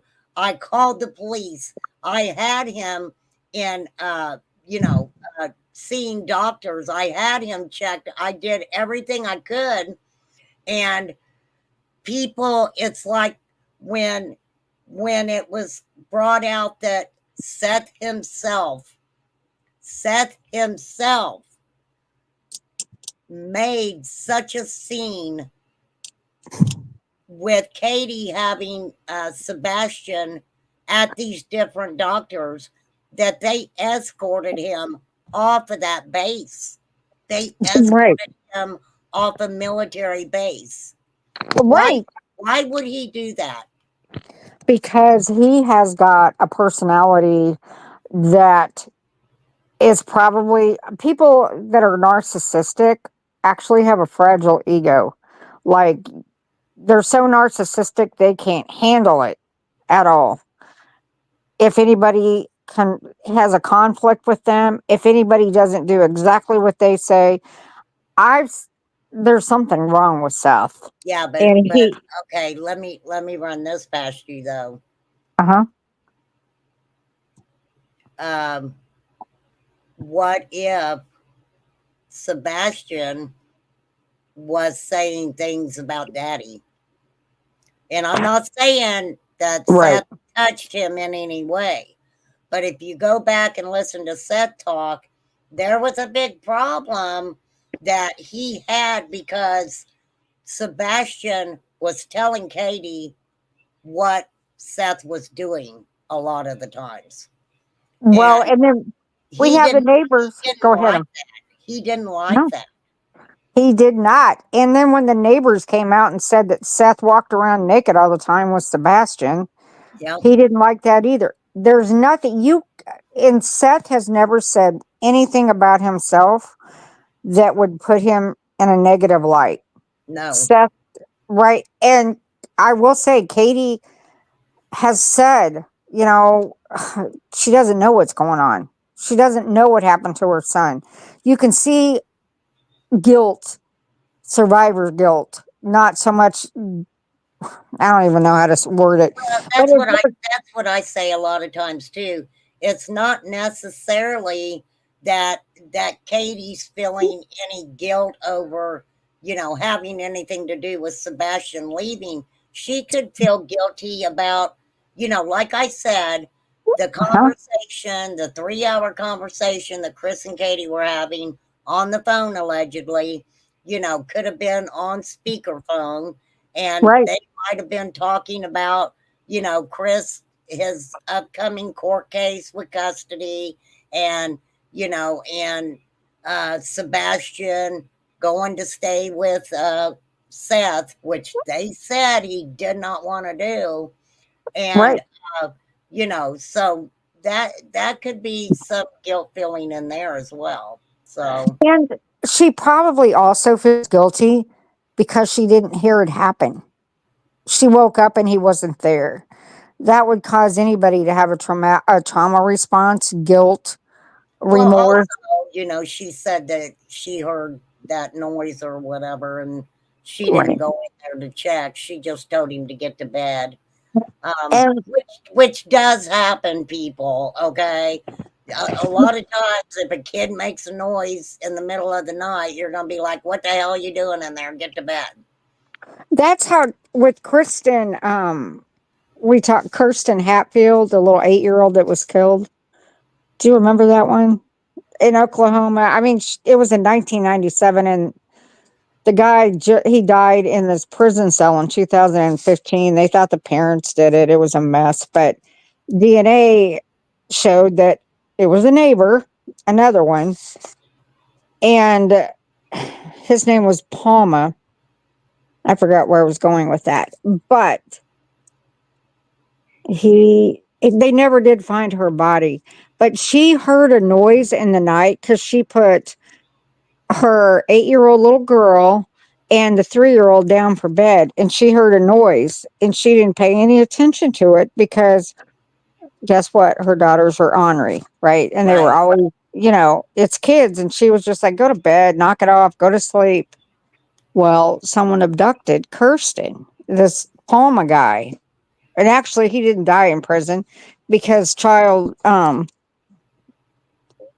trying to think of people that harm children don't do good and don't do well in prison. And Yeah, so he was put in a cell with a triple murderer, and the triple murderer took it upon himself to go ahead and do to this guy what he did to the little girl. So exactly. that, yeah, that's what happened Yeah, there. I mean, it's just all so freaking sad because, um, of course, I think we all wish that they would have all been able to come out together and Right. and have conversations. But like I said, I think Seth was very, very jealous of Yes. Chris and Katie. Um, and what people need to realize is Katie had been with Seth since she was very young. He Right. controlled everything she did, Mhm. absolutely controlled everything she did. And there is a thing called postpartum depression. Yes. So when he said Katie wouldn't do anything but lay in the bed, she was probably depressed. Get help. But Why people didn't he don't, get her help? He he, should have. it was all about him. Him. Right. It was He all never about once reached out. He didn't call a doctor for her. He didn't call anybody to get her any assistance. All he did is tell her she's lazy. I personally, just by watching him and seeing his fits of rage, he has fits of rage. There's no other way around it. Seth has fits of rage.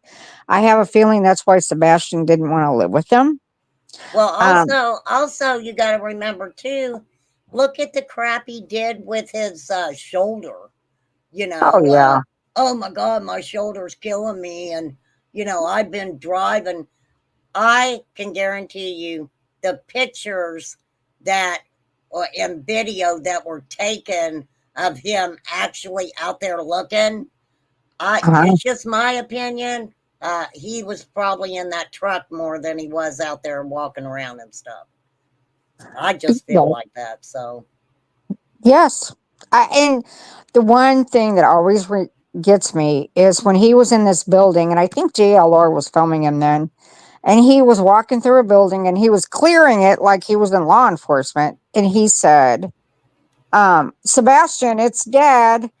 Okay, why didn't he just start hollering his name? And why wouldn't Sebastian have recognized that that was his dad calling him? Because I can guarantee you, when my child was that age, if I would have yelled his name, he would have known it was his mom calling him. So it was just little things like that that tell me this relationship with Sebastian and Seth was not nearly as bonded as thank you. Seth claims. Because, Thank you. I said the same thing because yeah, allegedly he hadn't seen Seth for what was it, a month, and then he was supposed to have him, and it was weird to me because I don't understand why he didn't have Sebastian anyway if he had to work because right. he had kept Sebastian before when he had to work. Why That, didn't he have him that time? Debbie said it was 6 weeks. He hadn't seen him for 6 weeks. that's And he's 15, impressionable, right? That's when you always need your parents. but he's got hormonal changes. He's got all kinds of changes. He's 15. He has medical problems. Seth should have been more involved in his life. And I feel like he throws a lot of shade on Katie to make it look like he's, father of the year, because Yeah, he's not. yeah. And I I don't, agree. I I agree. just, I don't see the bond that Seth claims he has with Sebastian. And part of it really, I mean, once I saw him searching in that, I don't know if it was just a building. And when because I've heard parents searching for their kid and they scream their name over and over and over, hoping that the kid will answer. And Seth says, "Hey, Sebastian, it's Dad." I, it's like he knew he wasn't going to be there. Right. It Well, was I mean, weird. people have questioned if possibly, he may Hmm. know something that he's not saying. I mean, to be even with Don Wells at the beginning when Summer went missing, he was like, Ronnie Lawson, he's actually a good guy. He was saying good things, and then all of a sudden, that all changed, and which I seen a lot of things, not for the better, but I seen a lot of things change when Tim Mullins became involved Oh, in yeah. all of that, and that whole situation is just really weird. I don't know if I've ever even. I know I've talked about Tim Mullins a couple times, but man, I've said on stuff about that guy for so long. People just need to see what kind of people these individuals are that are coming out and, trying to be public relations officers, and they've never been trained.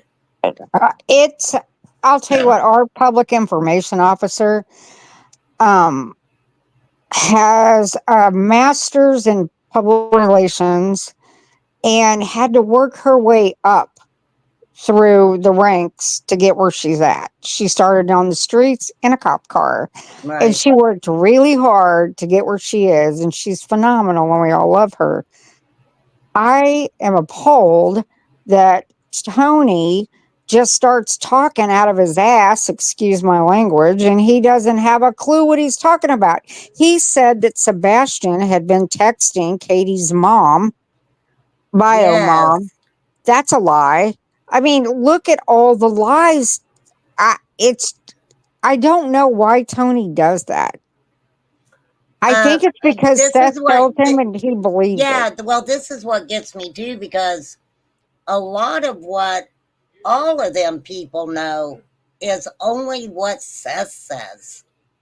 And it's like, if you're going to involve yourself into a missing child's case, at least research Right. some of these people.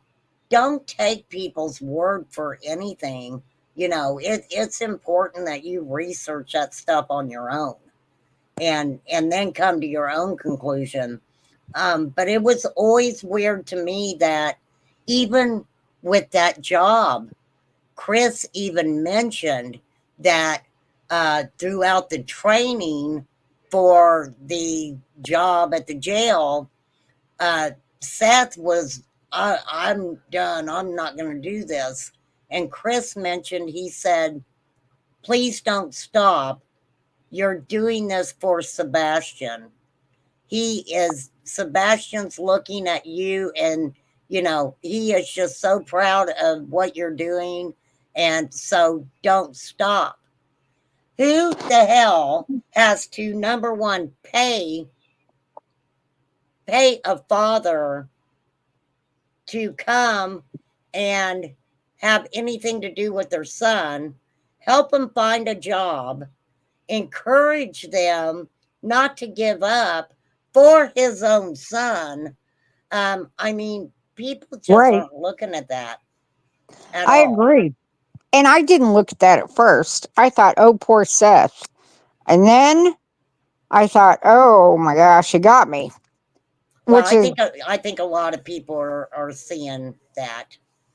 I was like, I mean, it took me a while, but these little red flags kept popping up and popping up. And then when he said he's not going back to work, that was it. I know that I don't know if he's involved. I have no idea who's involved. It could be none of them, could be one of them. We don't know. But I do Well, know this is the that, thing that gets me because now they're all running around saying, "Oh, this YouTube creator, they possibly have something to do with, with it," and it's like, yeah, it's ridiculous. yeah, it It's is. disrespectful to Sebastian, is exactly what it is, and really to his parents. I mean, Well, even to Seth. I mean, yeah. to Well, all of I them. know what I was going to mention to you because Uh-huh. this really, if this is just how I thought about it. If uh, Sebastian has been lured out of the house by, I mean, we've definitely talked about, traffickers and predators using other children, that they've Yeah. taken and things like that to convince another child to come out. And when Seth came on Pascal's, I think he done it on a couple different channels, started talking about Sebastian, what happened to him when he was younger, started saying things like, oh, yeah, he wants to compare wankers and different things like that. And just the way that I just felt like if someone had him and they were watching that, um, that that just wasn't that hit me wrong. Oh, she's gone. She's gone.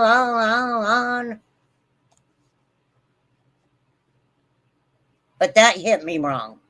Seth has 6,000 subs. Dang.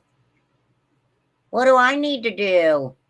What am I not doing right, Debbie? Y'all want me to sing you a song? Yeah, I'll drop it for you, Chai. Paper roses. Paper roses. I know, just since June. Well, he's going to have to keep things going just to keep the money train coming in. Just to keep the money train coming in. Okay, I'm back. Sorry about that. My So Wi-Fi's wonky. that's okay. So you see what I'm saying though, if somebody had him Yes, that their intentions were not good, um that just said so much to me. that makes Sebastian an even bigger liability if someone has him. Exactly. And it's all about Exactly. getting him home safely. And to get him home safely, if he's okay right now, which he's not okay because he's not home. We don't know where he is. We don't know what happened.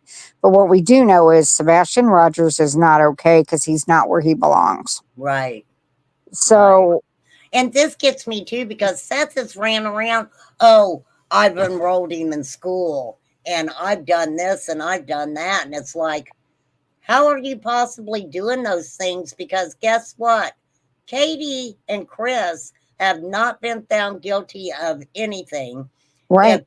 if their home was so bad, Chris would not have gotten visitation rights of his child at Nope. all. They would No. not have allowed Katie to be around that little girl at all. And No, you're right.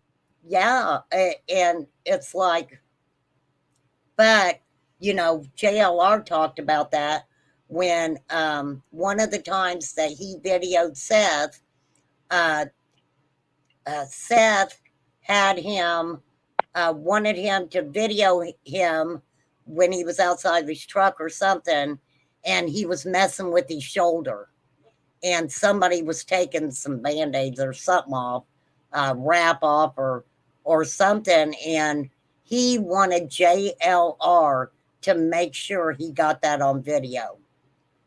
Wow. We also know that, I'll say allegedly, the guy had been putting in for trying to get disability for that shoulder for a long time. Yeah, I didn't think that was a new injury. No. And then, of course, he's not working, so somewhere he got the money for that to be paid for. Right. And at this point, I think I don't feel like he's an active employee. He's not on their website as an active employee. Also, with him not working and all the GoFundMe's being in other people's names, I'm sure that he went and signed up for just Medicaid. Absolutely. And I hope everyone knows that he's donated, that took money in his name. They get to pay taxes on that money. Yeah. I mean, Definitely. Seth will have to pay taxes on what people have given him, but like his sister, whoever else, Tony, all these other people that have gotten money for him, if it's in their name, they're liable for the tax bill on that. I don't think they even thought of that. Well, and what a lot of people don't understand also, like I talked about Seth and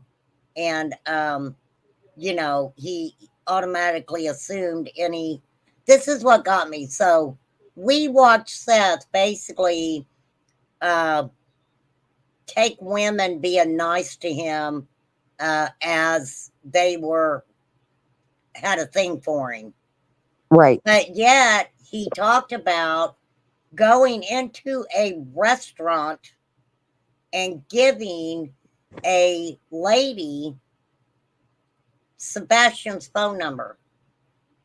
I remember that. But yet his son's got the mentality of a 10-year-old. Right. Which makes absolutely no sense whatsoever. And this is what got me too, because he also, you know, he also talked about, oh, I forget what I was going to say. Okay. It'll come to me in a minute. That's the way I do over here. You're good. I'm saying, then it comes to me in a minute. I do the same thing. So yeah, so he did that. You know, give that girl Sebastian's phone number, with him saying Sebastian's got the mind of a 10-year-old. And oh, I know what I was going to say. He also made the comment that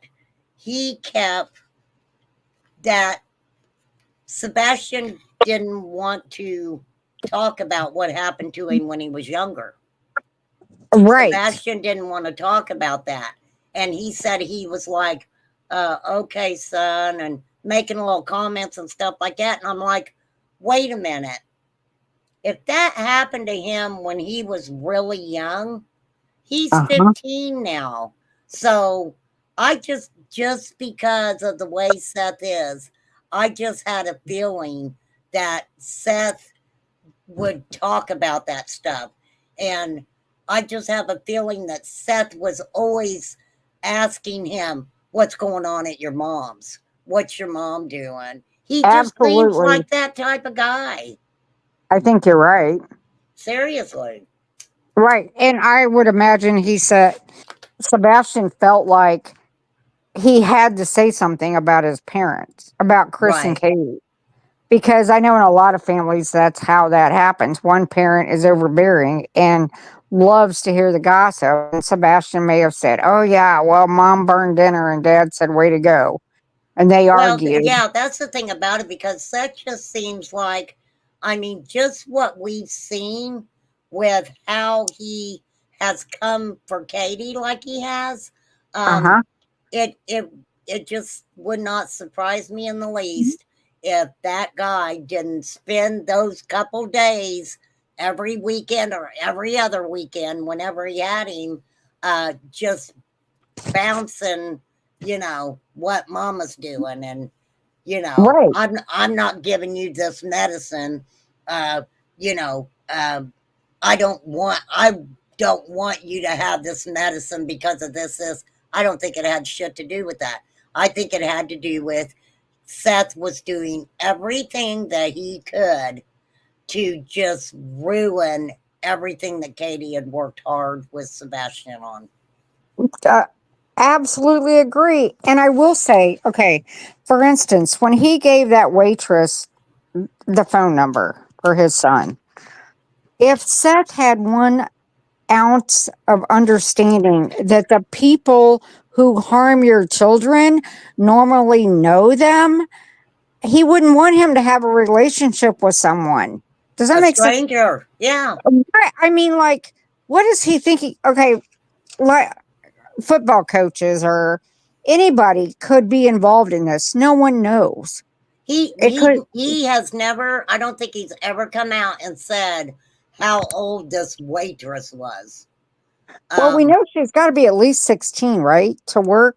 I don't yeah, know how that is. yeah. Well, what this is the thing, Chai. A Uh-huh. lot of these people on house arrest, or no, work release, they get jobs at places like that. Oh boy, I can tell you that for sure. I There's a know that for a fact.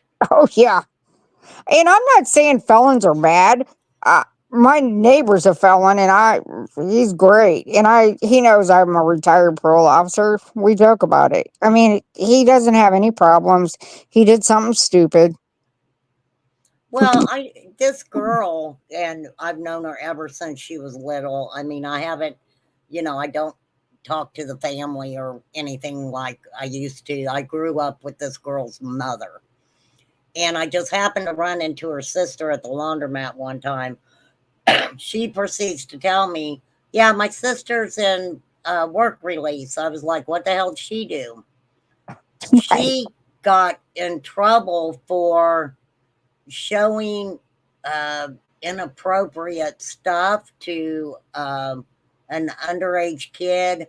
It was weird. I was like, that it fucking blew my mind.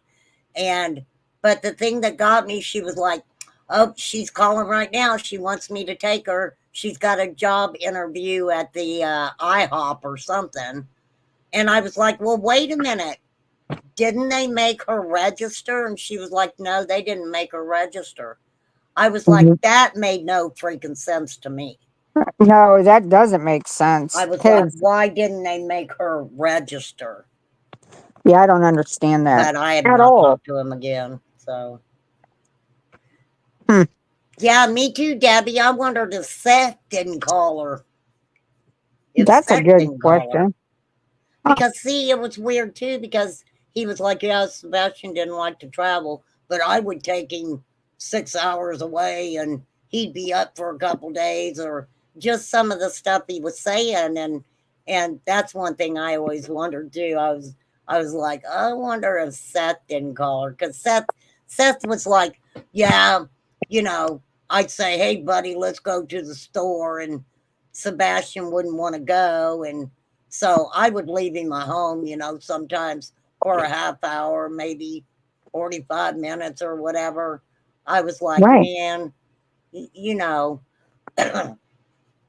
I'm not going to get you what you want unless you come. And then it sounded like he just fed him a bunch of sugary shit anyway.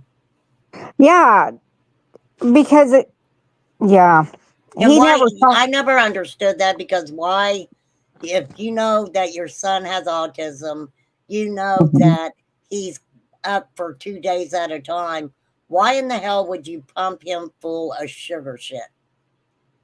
He wanted to sabotage what Katie had done. That's my Yeah, opinion. that's what I I mean, said too. That's exactly what I said too. So mm, sad. So it really sad. is. But I do think that, like I said, I don't know if Seth actually had anything to do with physically taking Sebastian. I think it's sad that people are just now getting to the point where we've kind of been at from the beginning, or I know I have, that Seth needed to be looked at a lot closer than what people were doing. And I think this is just my opinion. I think why people kind of gravitated towards Seth and believed what Seth was saying was because they had just dealt with the Summer Wells case, and look at Don Wells and things that he was saying, and we pretty much know that from what we knew, they weren't really out looking for Summer. And then you've got this guy, this dad, who's out there looking all over the place for his son. And so I think that that was the hook that got people really, going to bat for Seth. And I probably would have went to bat for Seth if I don't know. I when the dude started opening his mouth, I totally one thing I can say on my channel, I'm not going to sit and say that any parent's guilty of anything, especially if law enforcement has not come out and said that they're no longer a person of interest or whatever. Now, what got me is, who in their right mind goes and protest outside any law enforcement facility To be cleared. To say that this person isn't a person of interest. And let me tell you, when FBI came out with that 50,000, they still did not come out and say he was not a person of interest. I just feel like there's a financial aspect to him being, maybe there's a grant or something that he can't apply for, which I don't even know that there would be one, but I know there is for victims of homicides, but his son's not. Well, that's what they were trying to say. Oh, say that he's not a person of interest so he can get some resources. And I'm like, which is money. Yeah. But I don't know how. Maybe he can't get the 501c3 properly if he's a person of interest. I don't know. I know about the 501c3 a little bit, but I haven't dug into it enough to see if if you're a person of interest, if you can still get it. Well, look at the good. I mean, the silver lining that people like Jessica Lunsford's dad's done. He passed Jessica's law because John Cooey was unregistered SO, to where his foundation helps victims with therapy and things like that. Look at Polly Klaas, man, her foundation is amazing. I mean, he could do amazing things if he wasn't sitting on his butt. I know that sounds terrible. That's the whole thing about it. And, it's like, and when they went to court with Bullhorn Betty, he was in a suit and everything else. Did he think that he was going to speak or something? What? I think he was only there to see Katie, because from what I understand, just from people that know Seth, people that talk to him behind the, however you want to say it, that's the hat he wore at his wedding, because they had a cowboy. Is that true? I don't know. I heard that. Yeah, the cowboy had that he had wore something like that to his wedding or something. I feel like he was there not to support Betty, but to throw more shade at Katie and to make her look at him. He wants Katie alone. He wants to talk to her alone. She doesn't want to be alone with him. I don't know why. I don't blame her. I don't either. It's scary to me. You know, she left her house and I damned her for it. I'll be honest. And I never should have done that. I should have thought about it. She wouldn't be with her husband. Seth is crazy. I don't mean that in a clinical sense. I mean, he was probably acting neurotic, put it that way. Right. Well, I mean, there were actually people that Right. were harassing her and Yeah. threatening her. And driving up and down the street, and she was home alone. Yeah, she could take care of herself. But you know what? If that was me, I would have been this. I would have been like, you know what? I think I want to go with my husband. I'm just going to go see him. Um, the law enforcement's got this. They're going to look for my kid. You know, I probably would have left too. I wouldn't want all these weird people walking up to my yard, knocking on my door, asking me for an interview that have no business being on my property anyway.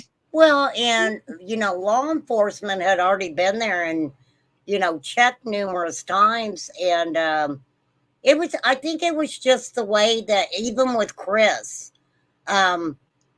people were like, you are angry. And it's like, Seth is so determined to make Katie look like this awful human being, awful mother. And you have Chris, who she was with Seth. When she divorced Seth and got with Chris, guess what? They've been together the whole time. Right. Katie was not out there messing around with everybody. And Seth, when she got away from Seth and got with Chris, her and Chris been together the whole time. Now, is he kind of a weird guy that was flirty with, people at the bar or whatever? Right. Absolutely. I mean, but Sure. but one thing I can say about Chris, he has defended Katie. He has been there, and he, I can just understand why there's nothing. I can see why she won't talk to Seth. Right. I wouldn't talk to him if I was her. Absolutely not. And especially to be alone with him. Why? With his fits of rage that we've all seen, um, this guy just goes dark when he Hmm. just completely dark in his mind when he's going into these little fits. Imagine being alone with him and Well, having that happen. Katie's probably the only woman he's ever been. Well, I mean, look, we already said how young she was when they got Right. together. And so he's probably, he probably had a lot of control over her. She goes in the Navy, she gets away from him, she's Uh-huh. starts making a life for herself without his ass laying around all the time. Right. I want to see where he was going to school. You also, it's out Yeah. there where there was a security company he allegedly was working for that took him to court to get a restraining order against him. Oh, wow. Yeah, it's out there too. All that's out there. So the guy has just had, a temper the whole time. Yeah, he had. Wow. I've seen that.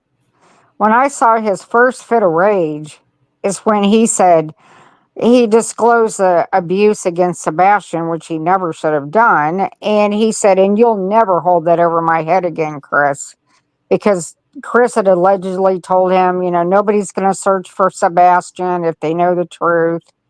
I don't know if you remember that or not, but that was in Yeah, his. he was trying to say about because Seth himself is the one who started coming out talking about Chris didn't want Sebastian around his daughter because they said that he was too touchy feely, something like that. Something And, he said something along those lines, and but, so and at the then, same. yeah, Okay. then he was like, "Hey, Chris, you're not going to hold that over my head anymore. That was the most stupidest thing I ever heard him say. I agree with that. And then to top it off, it's when um little Faith, which I don't use minors' names, so I messed that up. But Nina's daughter and Chris's daughter, she FaceTimed Sebastian a lot. Seth said that. Seth said, they FaceTimed all the time. Yeah, and So, I think that Sebastian had actually even been around her before. right. So So, obviously, she wasn't too afraid of him, and Nina let him FaceTime. So I've never understood that. And Chris never said it, and that was his daughter. right. So I don't know what I the don't, truth is. yeah, I don't either, but I kind of wonder, with the I like I said, I think Sebastian, he was 15, he was becoming a young man. Um, I'm sure, he's seen pretty girls and Sure. different things like that. And, Chris was gone a lot, and I just think that instead of finding strangers to help watch Sebastian, they gave his own dad a chance. Exactly. They I wanted, yes. I was trying to find it. I don't know. I know people have told me a million times, but how long had Seth actually been in Tennessee before Sebastian went missing? I don't I don't remember the think that exact long. time. No, I don't I think don't that think it was. long. I Um, don't think it was either. yeah, and I can't remember off the top of my head exactly when Chris and Katie uh, ended up in Tennessee either. But I know that they were there first, and but of course, uh, you know, I don't think that Katie really had that much of a relationship with her own family, and Chris and her had been together long enough that his family was her family. Right. So, I mean, they even showed when I guess they were. Uh, it was Chris's sister, I think, and Katie and Sebastian and some others. They were at this place and playing these games or something, and so the aunt said something to Sebastian, and people were like, "Oh my God, did you hear how she was talking to him?" And I'm like, Yeah. "You don't know how these people conversed with each other, You you can take know?" anything out of context. Yep. I mean, like what happened before that was said. I know what you're talking about, the video. I mean, let's face it, Sebastian was 15. He was probably a pain in the rump sometimes because aren't Hmm. all 15 he's doing his job. He's Yep. supposed to be. I mean, that's what he's supposed to do is be a pain in the ass Well, because see, and this is what got me too, because Chris also busted him out and said, um, "You've seen the video of him at the restaurant." And uh, Seth tried to say something about no or something, and Chris was like, "You saw it. They showed it to you." right. So Seth is acting like that from the get go. Law enforcement was, "We're not going to talk to you. We're not having anything to do with you, but we'll talk to Chris and Katie." And I can guarantee you that is not the way it went down No, that never happened. I think they at quit all. talking to him because he won't shut up and he's giving away pieces of the investigation. Well, the Just sad thing about it is, why would you want to take a group of people that are not law enforcement? I'm not saying that all of them, are not qualified to do searches and sure. things like that, because some of them are. But let Uh-huh. me tell you, anybody can say that they're a victim's advocate and Right. not be a victim's advocate. You're absolutely right. That's That true. that drives me crazy when someone says I'm a victim's advocate, and it's like, okay, well, where did you get a little bit of education for that? Oh, nowhere. I'm just a victim's advocate. Yeah. What And experience do you have? Oh, yeah. well, I don't have any, but I'm going to get it. I know. I hear that all the time Oh, on yeah, YouTube. Debbie. Yeah, Debbie, you're right. Seth demanded to see proof of life, and so law enforcement showed him the tape of the restaurant. And what did Seth do when that happened? He came right out and told people about it. Yep. Yeah, He and all. couldn't even shut up about that. Yeah, and the thing about that is too, I truly think that law enforcement, the Cajun Navy even came out and said that the harassment and all the crap that they were getting was from Seth and his team. I believe that. I don't think that anybody has harassed, except for the bullhorn.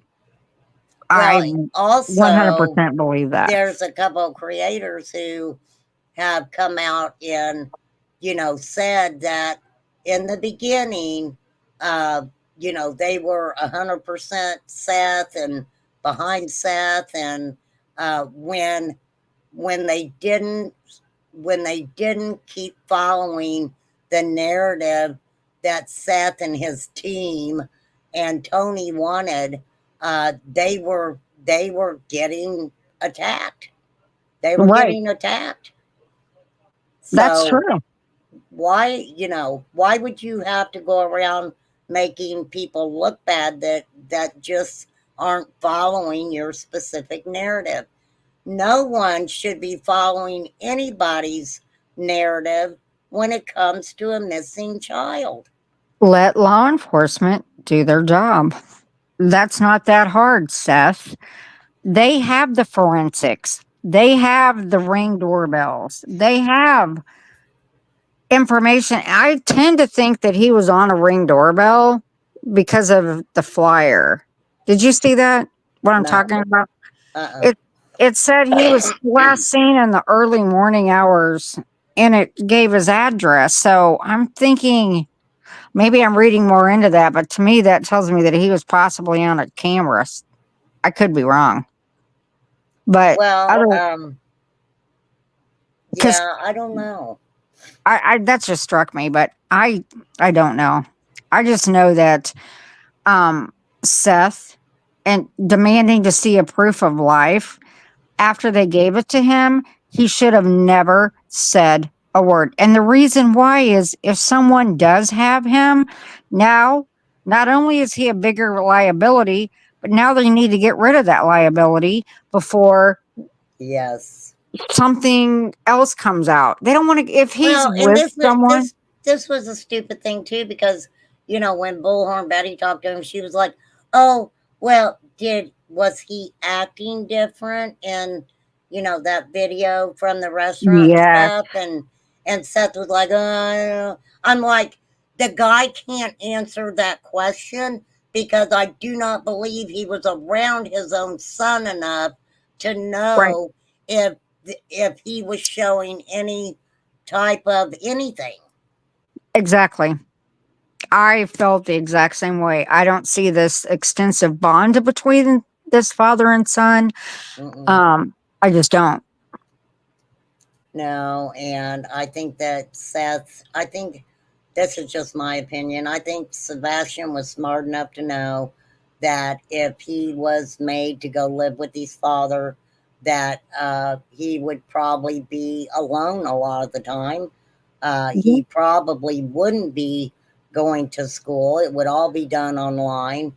Um, just I think Sebastian was smart enough to know Sure. that his whole life would be drastically changed going and And look, living.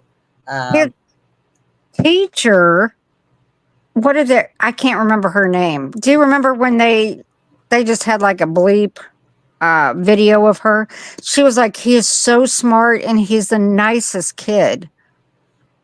Yep. Okay.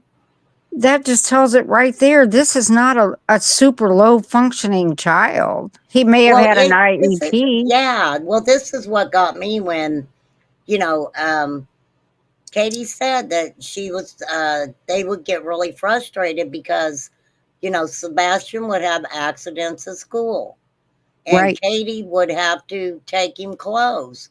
Well, what people didn't realize was Katie probably had to go home from work and take Sebastian clothes to go back to work.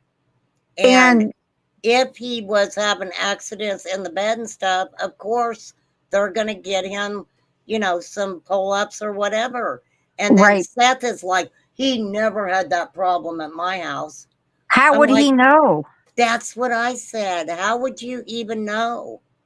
How would you Because know? he's he worked overnights when Sebastian was supposed to be asleep. How would he know what he did? He played online. He did whatever. He left him alone, which that's perfectly fine at that age. I don't have a problem with that. Even because it appears to me he functioned high enough to know what to do in emergencies.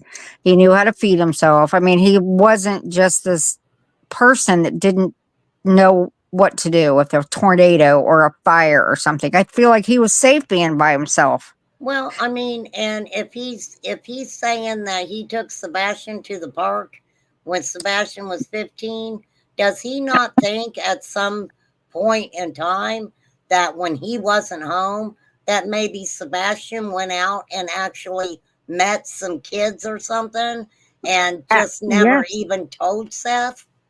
And the reason I think you're right, which I meant to bring this up, but that is a very good point. Remember what Katie said he wanted friends for Christmas? Yes.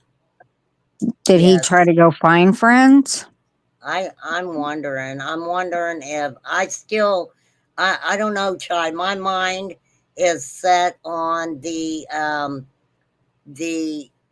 devices that they took from Seth, and they went through that extensively. I can guarantee you that, and probably still are checking out Sure. things with that. But I'm telling you, it was so freaking weird to me that Sebastian goes missing. They take all assessed devices, and then boom, that guy from Illinois. Yes, that uh, That that's the only time I wish I was still in law enforcement so I could ask people. I But know. they wouldn't tell me anyway. But, you know, I'm just so nosy. I guess it's nature of the beast, but I want to know what the connection is because I can almost guarantee they got a hit off that box. It didn't have to That's actually even do yes. any, it didn't even have to do anything so much with Sebastian because they can say you have a screen name of Chico Boy. Okay. So Chico Boy could be that guy in Illinois. That doesn't mean he ever interacted with him, but they'll check out Chico Boy and go, Chico Boy's got some problems because they'll Right. run, they'll check the satellites and go, he's been enticing people, and they'll issue a warrant and go extradite him. So we don't know what happened. I mean, it could be. I don't know if you ever It followed him. was I'm telling you, it was just so my brain was like just red flagging all over the place when that happened.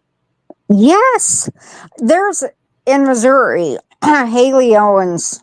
She was 8, if I remember right, walking down the street, minding her own business, and her parents were addicts, and so obviously no one noticed that she was picked up and put into a truck, except for these two people who was sitting in a garage.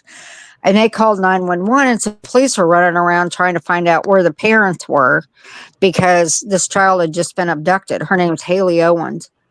And so they looked everywhere for the parents. They finally found them. They're not stellar citizens. They blamed these parents for everything. I mean, saying, did you hire someone to get, I mean, it was horrific. It was the neighbor who they found her body in his basement, in garbage sacks, and she'd been severely abused. But the best part is he was the football coach there for 16 years. So Well, the, let me tell you, um, just I only know this because of the cases that I check into and stuff, but they just had a baseball coach that uh, he he was found guilty of doing a lot of different things with the kids, and they even Mhm. had I think it was a teacher and her husband or something like that. It was really weird. But that's what people don't realize is, you know, your kid can be taken within a matter of seconds. yes, And, you know, even with Summer, um, the possibility of someone in that area getting her is very high, very, yeah, very high. But of course, we look at the last people who've seen her, which was, you know, Candace and Grandma and them. uh-huh. But you know, I can't sit here and say that Candace is guilty of anything. You know, Uh, um, There's no proof. My whole thing with Candace and Dawn is, they kind of have their own truth serum with their substance abuse issues. right? I maybe I'm wrong, but I feel like if if they knew, they would have told on themselves by now because they both been on. I think Candace would have. Uh, I don't know though. I think they know I think they know so much crap on each other. Well, that's Um, true. that you know, I don't think they'll ever really tell on each other for crap they know about each other. But I also think that if Don thought Candace did something, I think he would have done.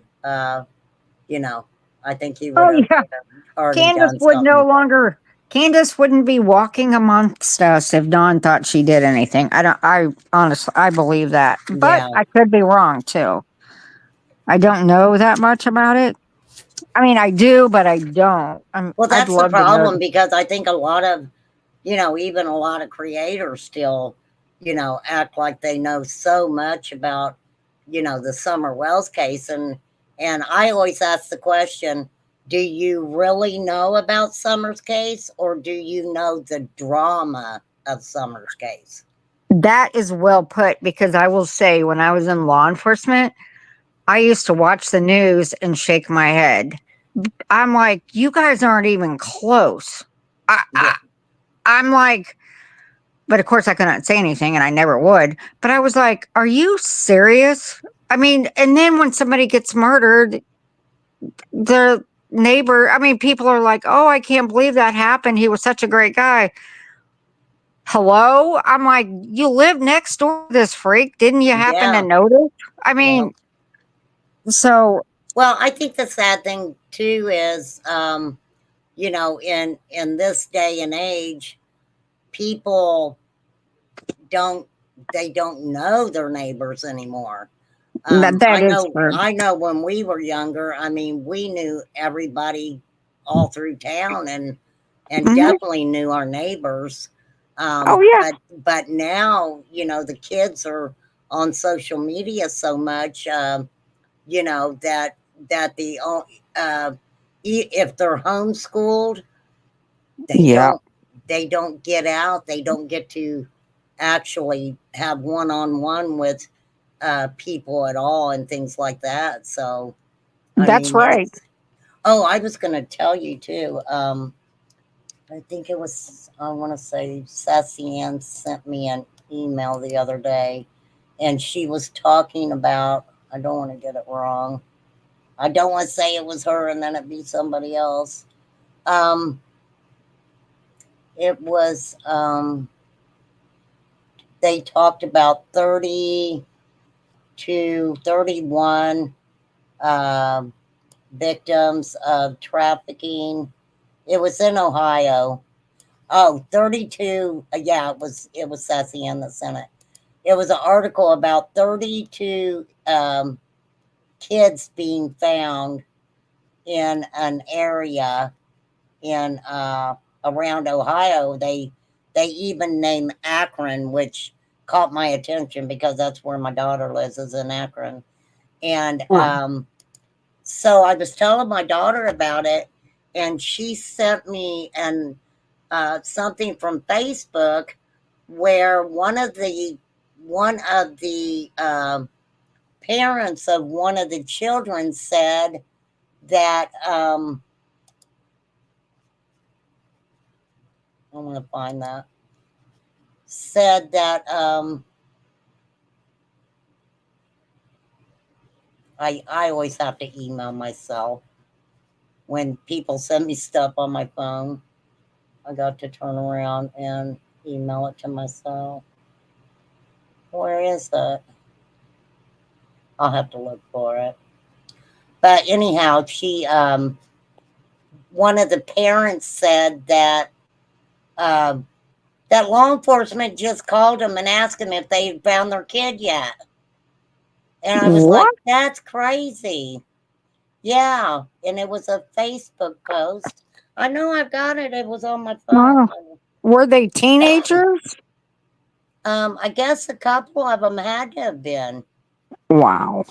Because I mean, And it really threw me off because I was like, well, wait a minute, because oh, wait a minute, I got it right here. Oh, that's not it.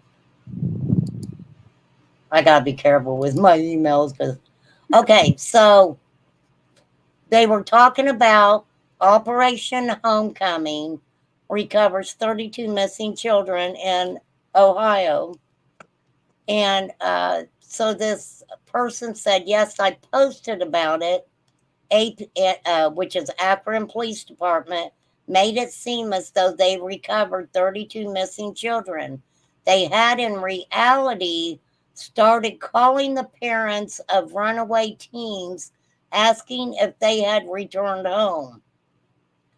This person said, I was one of those parents. Election has a ton to do with the way it was worded, which is why no one heard anything, and it freaked everyone out. So, well, yeah. So I don't know how many of these kids that they actually just called and asked if the child had returned home or not. that's But I thought it was really interesting. it is interesting. I just can't believe that the police would. I mean, I believe it, but call a parent, and go, "Hey, have you seen your child? I know they're reported missing. Have they come home yet?" Yep. Wow, But that's then just again, if that child did come back home, they can say, okay, well, we found the child. They're back home. yeah, that's true. And then just add them to the list, I guess. Yeah, But I believe. I never even thought about that. So kudos to my daughter for that, for letting me know Yeah, that. that Because is I good. would, yeah, I wouldn't have thought anything about that. I wouldn't have thought anything about that at all. Huh, That is crazy. that is. See, you never know. I No, mean, you don't. and it's just getting. I feel like it's getting worse because people can get more victims through social media, Xbox, PlayStation, the Mm-hmm. headset. I mean, I feel like they can get more victims, but I also feel like more education, more knowledge, because knowledge is power. I really believe that. And I think that the more people that know what's going on, the more they can watch out for other people's kids too that might not, Right. you know, Absolutely. be as alert. That's my thing. All But right. I'm going to pull this up real quick, and okay. I want to just kind of watch this one more time since we were talking about Sebastian. This is Okay. when Dog talks to Ashley Banfield. Okay. So it's, yeah, I just want to, I'm going to have to speed it up just a little bit. But I just want to watch Seth's facial reactions when Dog says something about a custody battle or something. So it's all weird to me. Pains me to say this, Okay. you to hear it, but there really are boogeymen out there. There really are. There are evil people who snatch kids away from the one place on earth that they should be completely safe. Their own beds. Just ask the parents of Elizabeth Smart. Just ask the parents of Jessica Lunsford or Polly Klaas or Madeline McCann. Those are kids who are tight 1 minute, gone the next. And sometimes these kids make it home again. Think about Elizabeth Smart. Oftentimes, sadly, they do not. Always, though, the people who love them keep hoping. And when the headlines fade, the rest of the world moves on.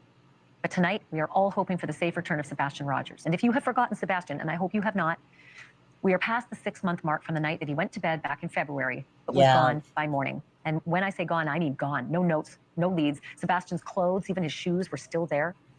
He's 15. He's from the Nashville area, and Sebastian has autism, which does not make the search or the investigation any easier. The Tennessee police and the FBI have been on the case from the start, but so far, nothing. The feds even put the hunter. Want to welcome back to the program Sebastian Rogers' father, Seth Rogers. And although also with us is Tony Mathis. He speaks for the Rogers family during this emergency. And the man who now is on the Sebastian Rogers case, Dog the Bounty Hunter. Welcome to all three of you. Seth, I'll come to you first. We spoke, I think, 10 weeks. I want to point out, Dog the Bounty Hunter has a book that he released, I think it was like 4 months ago. And right here's the book. It's awful funny that he comes on to talk about joining the Sebastian Rogers camp, and there's his book. Yeah, that's convenient. I just wanted to point that out. Because I always notice things like this. I can't help it. Yeah, that's weird. Wanted to touch base with you. Have you had any updates, any news, anything at all that that feels promising? We've had some, and we've had some tips. And I've passed them over to Sumner County and my private investigator that's working on it. But as for news from Sumner County, no, I don't even know if they follow up with any of the tips we give them anymore. Can you share those? Do you really believe that, John? No. Absolutely not. They're not following up on any tips that Seth Rogers gives them.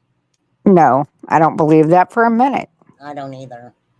I believe that they give him full respect because he's a bio father. I'm keeping them under the vest because if they are Sebastian, I don't want somebody that doesn't have his best interests following up on our lead.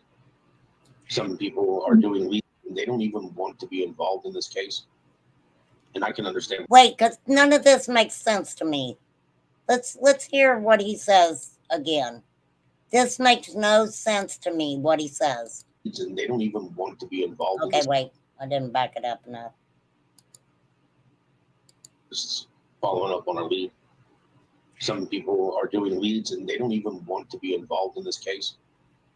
And I can understand why. I mean, we've got people that are out here in the social media world that, you know, throw daggers at everybody that's helping me find Sebastian. And we've even had them go to. But it's them. It's Seth.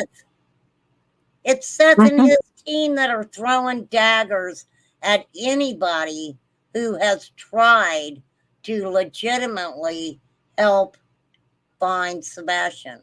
I don't know. I don't know, Debbie, who his private investigator is. I don't have a clue. I wonder if it's the bullhorn. Yeah, but she's not a private investigator unless she's just saying she's one. You know, I don't know what credential. Well, she says a lot of things. She really don't have any credentials. Yeah. All of her credentials, I think, are printed out on a computer from Google. With her press pass. She has her printed press pass, too. That she went to a lot of trouble to make that. Oh, yeah. You can make one and throw, you know. Sure. Throw a little bit of plastic on it so it don't get dirty. Laminate it. Yeah. Laminate that baby. That's right. Lord. Okay, so, okay. What he says doesn't make any sense to me. So he doesn't want somebody who may not have Sebastian's best interest at heart looking for his son. But since the beginning, this guy has not vetted anybody that he has let look for Sebastian. He didn't And that, vet anybody. do you know how many registered SOs try to insert themselves into searching for missing children? It's ridiculous. I had a client, this guy pretended to be the freaking Easter bunny. They're brazen, they're brave, they'll do anything to see kids. And the only reason I found out that he was the Easter bunny at a park, because I was supervising him, is because his son-in-law called me and said, "Why is that blah blah blah?" And I about had a heart attack. So I made him come in my office. I said, were you really the Easter bunny at that park?" And he goes, "Well, yeah." And I'm like, "Oh my," like, "Well, you know where you're going. Enjoy your stay at the Department of Wow, Corrections." that's But crazy. I mean, my goal is, they insert themselves into searches. You have to vet them. And I know he was complaining because his old PI was vetting them. RSOs love to search for missing kids. They love to get into all of that. Any kind of drama that they think they can get into, they're there for it. Yeah, and also where I kind of learned that a lot of states vet when they're looking for a child is when the little 2-year-old boy went missing. I believe it was in Florida, and they talked about you had to come to the the main search site that they and give them your license, and they ran background checks. They did not want anyone who should not be looking for that baby to be looking for that baby. Uh, Right. the possibility of them finding the child before, someone, you know, on the up and up could find them. How horrifying is that? Exactly. So, okay, let's hear what he. Bro, I'll get you a press pass. I'll get you one. Okay. People are doing leads and they don't even want to be involved in this case. And I can understand. So, okay, wait, because I'm still not going back enough. Everything he says is freaking weird. Okay, he's got his private investigator working on it. And we've had some tips. And I passed them over to Sumner County and my private investigator that's working on it. But as for news from Sumner County, no, I don't even know if they follow up with any of the tips we give them anymore. Can you share those tips publicly, or do you have to keep them under the vest, understandably? I'm keeping them under the vest because if they are Sebastian, I don't want somebody that doesn't have his best interests following up on our lead. Some people are doing leads and they don't even want to be involved in this case. And I can understand why. I mean, some people are doing leads that don't even want to be involved in the case. He's throwing law enforcement under the bus. That makes no freaking sense, does it? No, he's been saying that for a while, that law enforcement doesn't care. Nobody cares. He's running his own investigation. Nobody's helping him. I'm tired of the martyr Seth story. It needs to be find your son and zip it. Let law enforcement do their job. Let me tell you something. If somebody would go back to his interviews and count the times that he said me or I, Yeah. it's way over the top. And Right. very seldom will he say Sebastian's name. It's always my son. That's more detachment and ownership. Don't you call your kid by his name? Yes, we all do. That's not my son. That's my son's name, and he wants to call him my son. Yeah, it bothers me that he does that because it shows ownership. Me, even if I'm talking about my son on here, I'll be like, Chad. I always say Chad's name, and it's like my son, and that way, if I ever say it, everybody knows who I'm talking about. I Right. it's never occurred to me to, um, if I'm talking about my daughters, I've said their names 1,000 times. Right. Because you don't have to exert ownership over them. You have Right, a bond and you have a relationship with them. I right. don't see that with him. I don't I just, either. I don't either. I'm wondering if he wants to be fired so he can collect unemployment or a lawsuit. Well, I don't know how he could collect unemployment by just not going back to work. I don't know how that works. Or I, even filing a lawsuit. I mean, because this is a thing.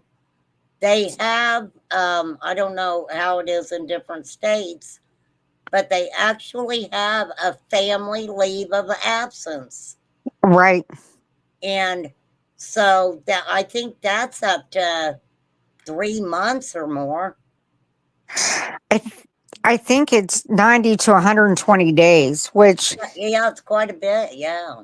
he, he could do that, but he ran that out if that's what he was doing. And if you go to the Sumner County website, he used to be on it as an active employee. The last time he checked, he wasn't on there. I checked, he wasn't on there. That doesn't mean that they didn't just take it off for security reasons or whatever, but I it's because they're accountable to the taxpayers of who they pay, and so they have the website. Well, it was kind of weird to me when I seen, I was watching a channel and they were talking about, how the time clock and stuff like that, and I was like, I don't know how legally that they could release that information on, Right. um, him not clocking in or out. Uh, but yeah, that was pretty interesting. I think it was on Queen Bee. I can't remember, but because Yeah. she talks a lot about, Seth and Bullhorn Batty and stuff. So, but listen to what he says. Listen to what he says. We've got people that are out here in the social media world that, you know, throw daggers at everybody that's helping me find Sebastian. And we've even had him go to jail now. Dog Betty went to jail because she did not show up for court. There was a bench warrant out for her. And she had all those new charges too She for had all those stalking. new charges, Mhm. and from my understanding, she had even what she do. She had those restraining orders, and she broke Yep. one of the restraining orders or something. All of them, because she went on her lives and continued to accuse them of murder, accuse them of all kinds of things. And she said, because I saw a clip of it on somebody else's channel, and it stated, she said, well, I didn't know I wasn't supposed to go live. I just now found out. Really? I Yeah, think you got the copy of the court orders and you know how to read them because you're this legal expert, oh, according to I you. thought maybe too that, when they had the thing for Sebastian, I thought at Mhm. first that maybe, Katie, Chris, or even Sebastian's grandparents, went there, and maybe she, did something there, or drove past their house being creepy again or something. Um, She's, there's so many different allegations. We won't know until it all comes out in the wash. I mean, I know somebody showed the probable cause statement, but I can't remember who it was or oh, because I know girl, she did it. not to change the subject, Uh-huh. but guess who's going to be going to court here real soon? Who? Uh, Jared Lasik. or whatever his name, Adventures with Purpose. Remember? Yeah. Well, He went to court over R-ing his niece or something like that, cousin or something. this is the guy that wrote the threats that said he wanted to sue everybody, right? Right. I thought that it was Oh, done good God. and over with because, when they went into court, Duty Ron and them, it was messed up. It was kind of funny, but they were letting a couple of YouTubers live stream, and the judge could actually hear Duty Ron talking, and wasn't very happy about it. But I thought that was all over, but I was wrong. He's getting ready to go back to court for that. Oh my God. So I'm going to make sure. I got to remember to pull that up so I can talk about it sometime. Absolutely. And again, these are the kind of people that Seth surrounds himself with. Mhm. Yep. I Yeah. can't. And Oh, if he's surrounding himself with some of these people and publicly where we can see, hard telling who he was surrounding himself with behind the scenes. now, Right? I will say this. I wondered, just, okay, just from being a parole officer and I'm not working in a jail, but interviewing people in detention centers, I know that it's very easy for correction officers they don't make a lot of money. So somebody will say, hey, can you bring a little weed in and I'll pay you a lot of money for it? Not saying Right. that Seth did that. I don't know. It's just all too convenient to me. Yeah, he made a comment about the criminals in the jail he was working at, as he said he was like something about "don't lie to me, man, and we'll be cool." But it was like, just because he worked in the jail, he made it sound like that he had control over uh, the inmates and stuff. My What understanding was, I thought he sat and just basically opened a door for everybody.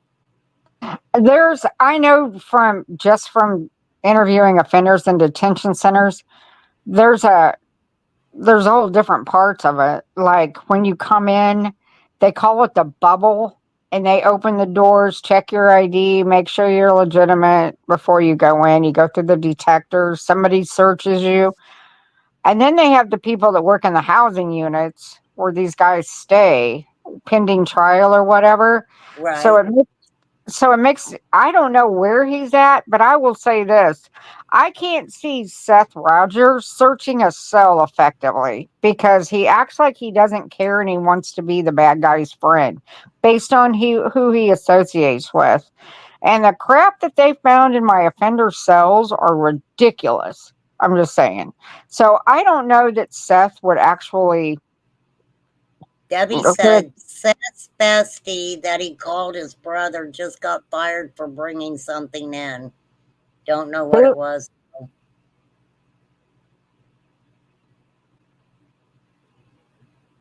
I'll drop the link again, Chai, if you want to come back up.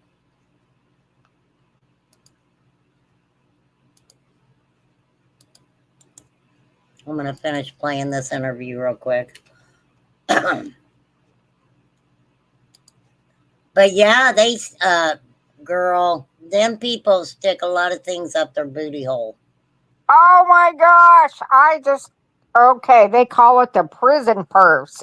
I'm not even going to The tell you. prison purse.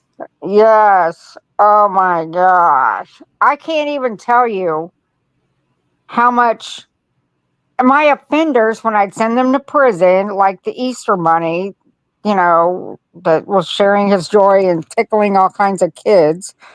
Anyhow, he got caught in with his prison purse. He had a little airplane bottle of vodka. Now, obviously, one of the guards gave that to him and he keistered it. So, Lord knows what they brought into that jail. I'm just saying. It's sick. Debbie said, I bet Ernie's got one of those purses. Oh, I bet he does. Oh I my bet he God. does too. I bet that thing could probably fit a whole gallon of vodka. I'm just saying. Gosh, that is funny. I mean, I don't know how they do telephones and all kinds of stuff. It's like, damn, how do you put something like that up there? I have not a freaking clue. Oh no, they do. It's sick. I've read the violations when they get out of prison, and I'm like, I don't even want to know. I don't want to know. That is crazy. And I why the don't. hell? What I mean, why risk getting in trouble over a little airplane bottle full of vodka? I mean, that shit ain't gonna last you very long. No, I don't know. I mean, why was he the Easter Bunny as a registered SO? Yeah, You know that's what I mean? true. That's true. He's an idiot. I don't know what else. Mm-hmm. Stupid people. All right, I know. let me turn this Oh, thing yeah. back on. Okay. Jump in here. You know this blueprint, right? You know when a parent is trying everything. They're hiring their own people outside of the police. They're collecting tips. They're passing them on. They're processing.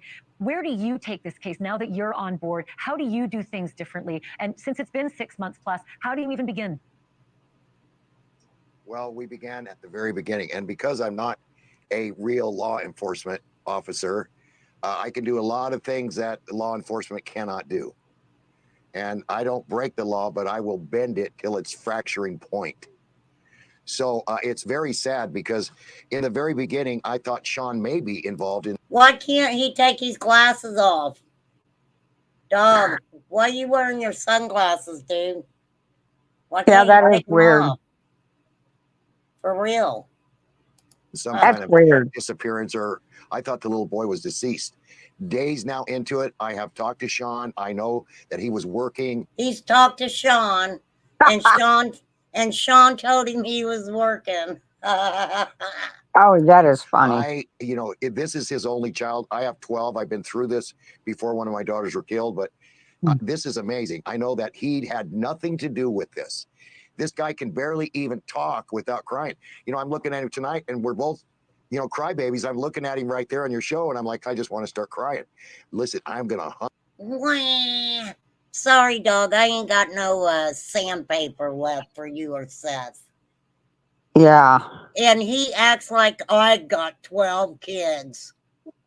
Okay, dog. He's also on his 6th marriage. So, yeah. Just saying. Hunt these people down. I think the boy is still alive. I'm telling you right now, Ashley, I think this little boy was stashed somewhere because custody was just going to get very soon, very, very soon. Mr. Rogers was going to get custody of his son. And I think that's bullshit. Absolutely not true, not accurate. Let me tell And you, this man has not talked to Chris and Katie at all. Nope. At all. He No. is believing what Seth has said to him. It's funny too, because when dogs speak, Sean keeps his mouth shut. He keeps it, and Tony's not saying anything either. Wow. I think there's so much jealousy. You know the old saying, if you can't have him, if I can't have him, nobody will have him. What the fuck is he talking about? It's Seth. That's what he's talking about. Seth. That's exactly right. It's Seth. See, this is weird shit. This is just weird shit. I think that's exactly what we're seeing here, is a domestic squabble over a child. Thanks for watching. Go to join and. Oh, you're welcome, Ashley. See you around. Only this child is 15 years old and can choose where he wants to live. That is the thing about it. Dog knows nothing about this case. Nothing. Right. He obviously has not done any research, and unless he's just trying to pull the wool over Sean's eyes, I don't know. Has anybody heard anything about him since that show? Because Dog, I don't know, unless I missed it, he seems to have kind of just fallen off. I don't know unless he said something on Facebook or something, but I don't Yeah, know. that I could haven't be. heard him. I haven't heard him say anything. I mean, for somebody that's going to come fly into Sumner County and find a missing child, he's awfully quiet. Yeah, I don't think he's coming to Sumner County. I think No, the whole little game of a lot of people involved in Sebastian's case is we're going to set in the state that we're in, and then y'all can pay me money, and I'll hire somebody from that state to do the job that I'm telling you that I'm doing. right. That's But what's happening. that's very true, I'm sure. Hmm. I never thought about it, but I'm sure that's true. Well, Chai, darling, it is 10 o'clock here.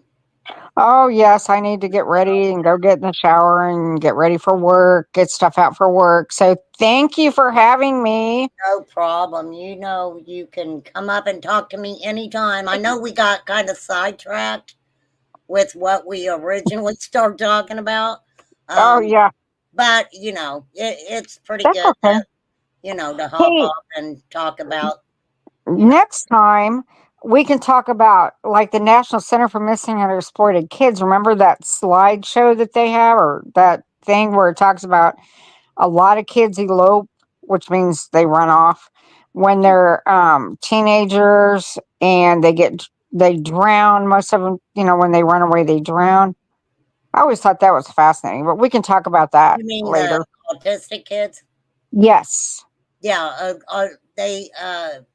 oh gosh, they have always said that autistic children are drawn to water.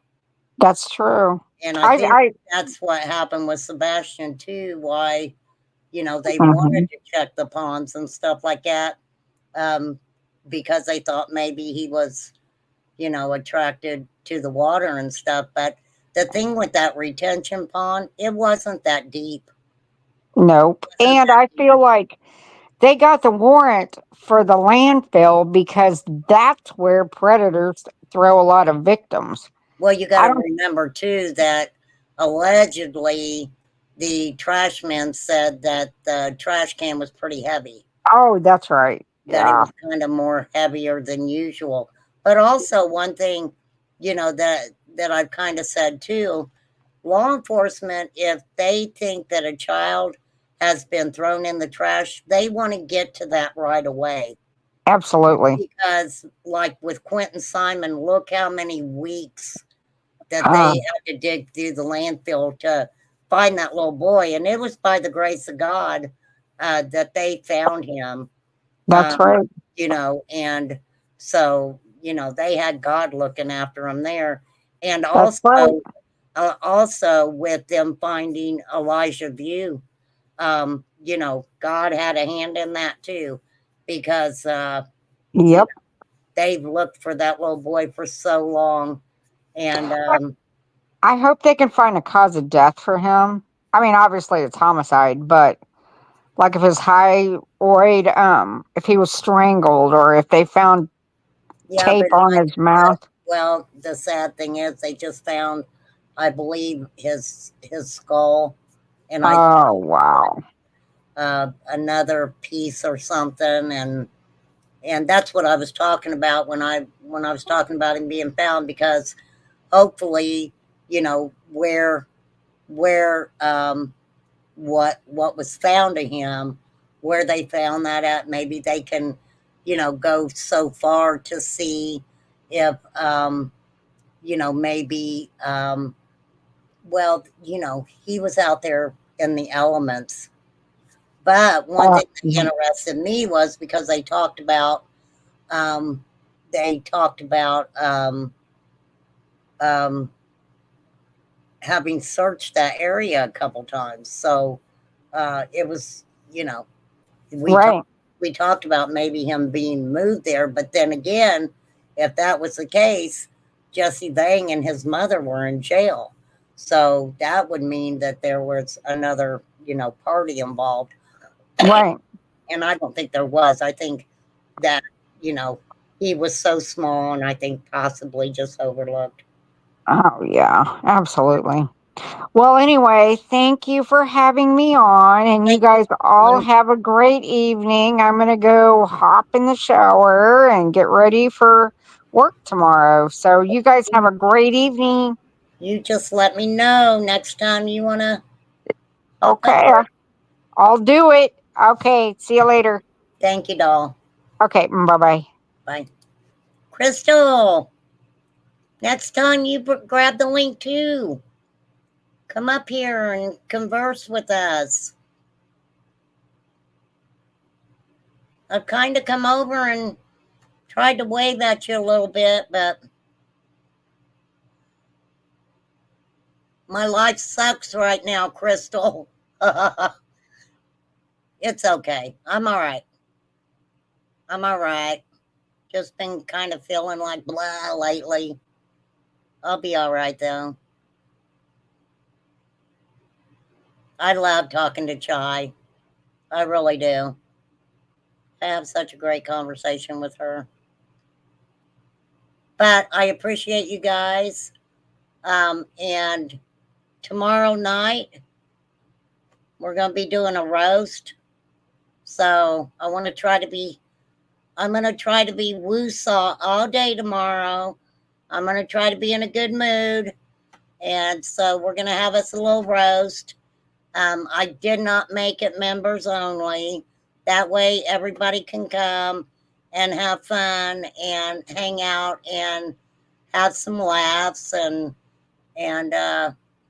so yeah, it should be a lot of fun. But Crystal, come up here anytime you want, girl. For real.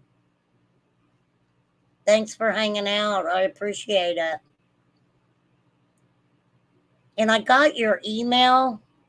No, I got your text about